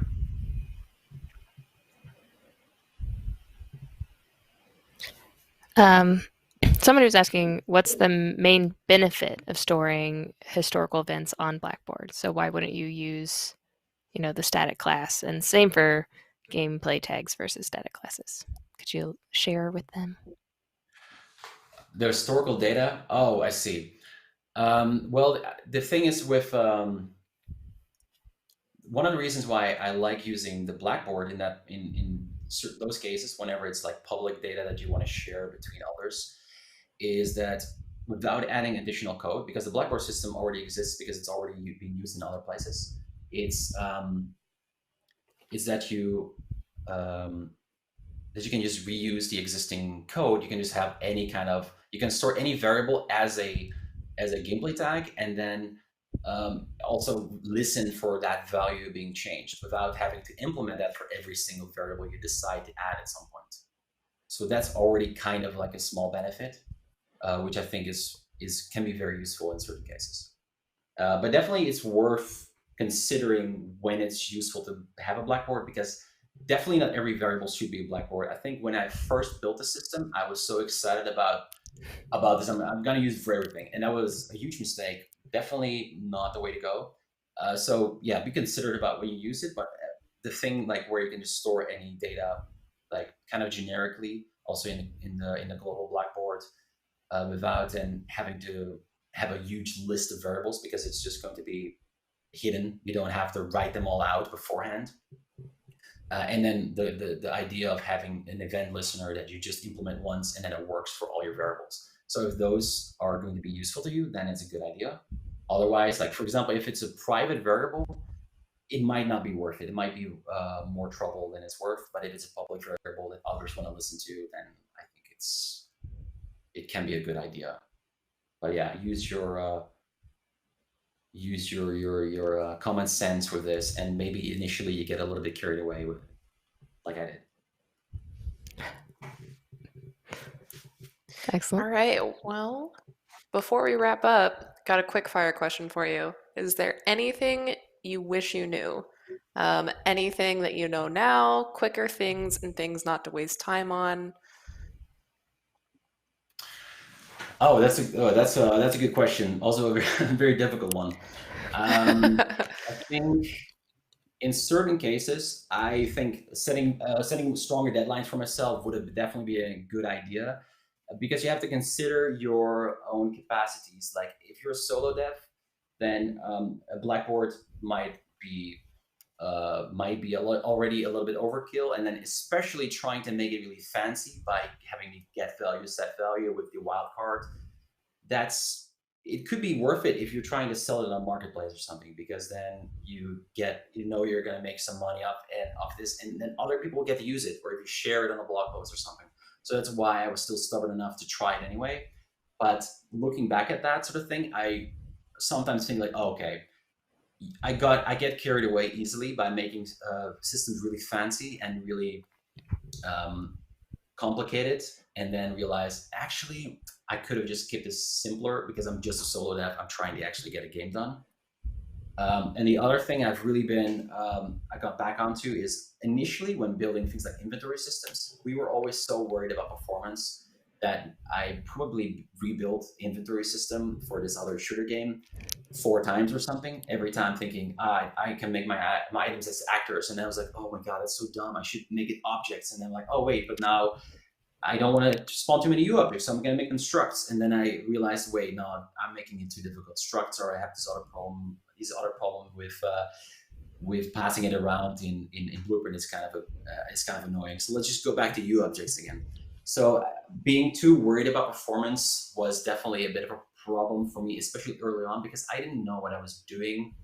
And so a lot of that code never made it into the game anyway. So I felt like my time would have been better spent at that time on just focusing on the gameplay, and meanwhile learning how performance kind of works, how the engine works in terms of what the limitations are of objects and structs and actors and that sort of thing. And that's the sort of thing you learn over time. And then the same thing with gameplay tags. Like I was very stubborn about not wanting to use it because I felt like I can just use bools and I can just keep things simple and just cast through a class here, and I can just make a base class there. But now that I'm using it so extensively, it's just like you can kind of see today, it's being used literally everywhere. It's super convenient, and it requires very little code. And when you're so used to using it, you get into the mindset of gameplay tags, and you can think more in terms of gameplay tags, and then it becomes easy. Before that, I felt like I never knew what to call my gameplay tag, so that was literally blocking me from even getting to it. Because like a Boolean is usually more easy to change, also because when you change it into place, all your blueprints get updated. With gameplay tags, is not that easy. It doesn't always work that way. So yeah, I think those things are definitely things I wish I knew earlier. Yeah, and sometimes being a little bit more pragmatic with my systems. Like you have to consider your team and your capacity, and even if you optimize something, you have to consider like, is this actually going to improve the gameplay performance or editing performance or anything else, or am I just trying to be too perfect? But the other thing is also true, by the way, because sometimes what also happens, and I've done this with my UI, which is really unfortunate, I didn't invest enough in my UI early on, so I don't have enough proper base classes, which now means that I don't really have a great UI framework, which means that whenever I make a new widget or something, I don't have a really great library to rely on, which means that even though it saved me some time early on, because it was like, I'm just gonna make a new widget, it's fine, I'll make this thing, I'll just change the color here. Now I'm like, oh my God, now I have so many widgets, and they have very little code reuse, in that I feel like that's something where my tech debt got too large and got away from me. So also the other aspect is also true, like don't push up, don't wait too long by designing your framework, because in my case, my UI framework just doesn't really exist.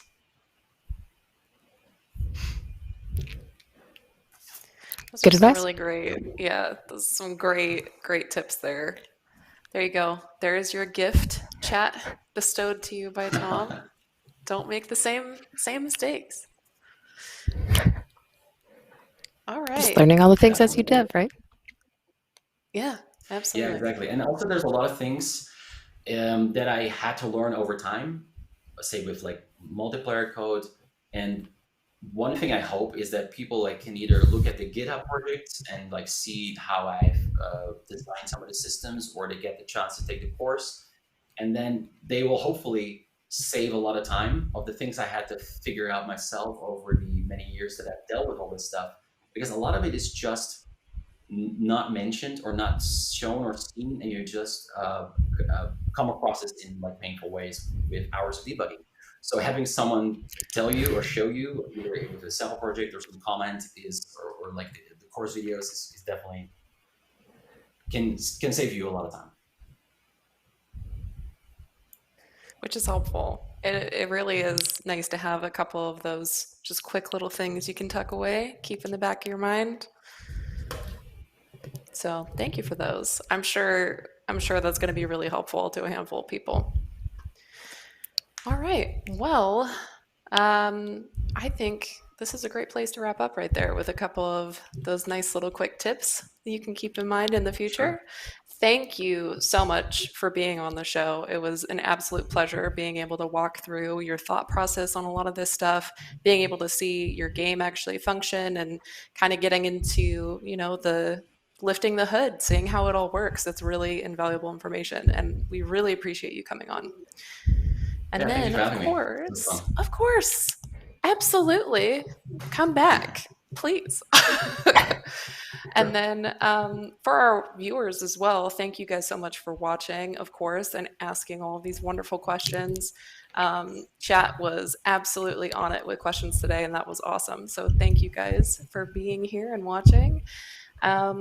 Don't forget, you can follow any of our socials at Unreal Engine on pretty much every media site that there is, but also don't forget to come hang out in our forums. There is a forum post about this stream that we're having right now that has all of the links for Tom and his courses and his social media, so make sure you go in there and check that out, especially his course link as well. There's a little goodie attached to that one, so make sure you get that checked out.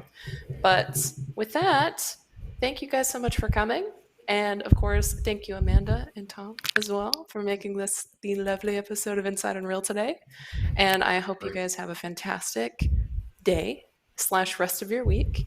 And we will see you guys next week while we talk about Stackabot. That's coming So up. download it ahead of time and Yes. explore before next week's show. Yes, absolutely. All right. Thank you, guys. Bye. Bye, everyone. Ciao.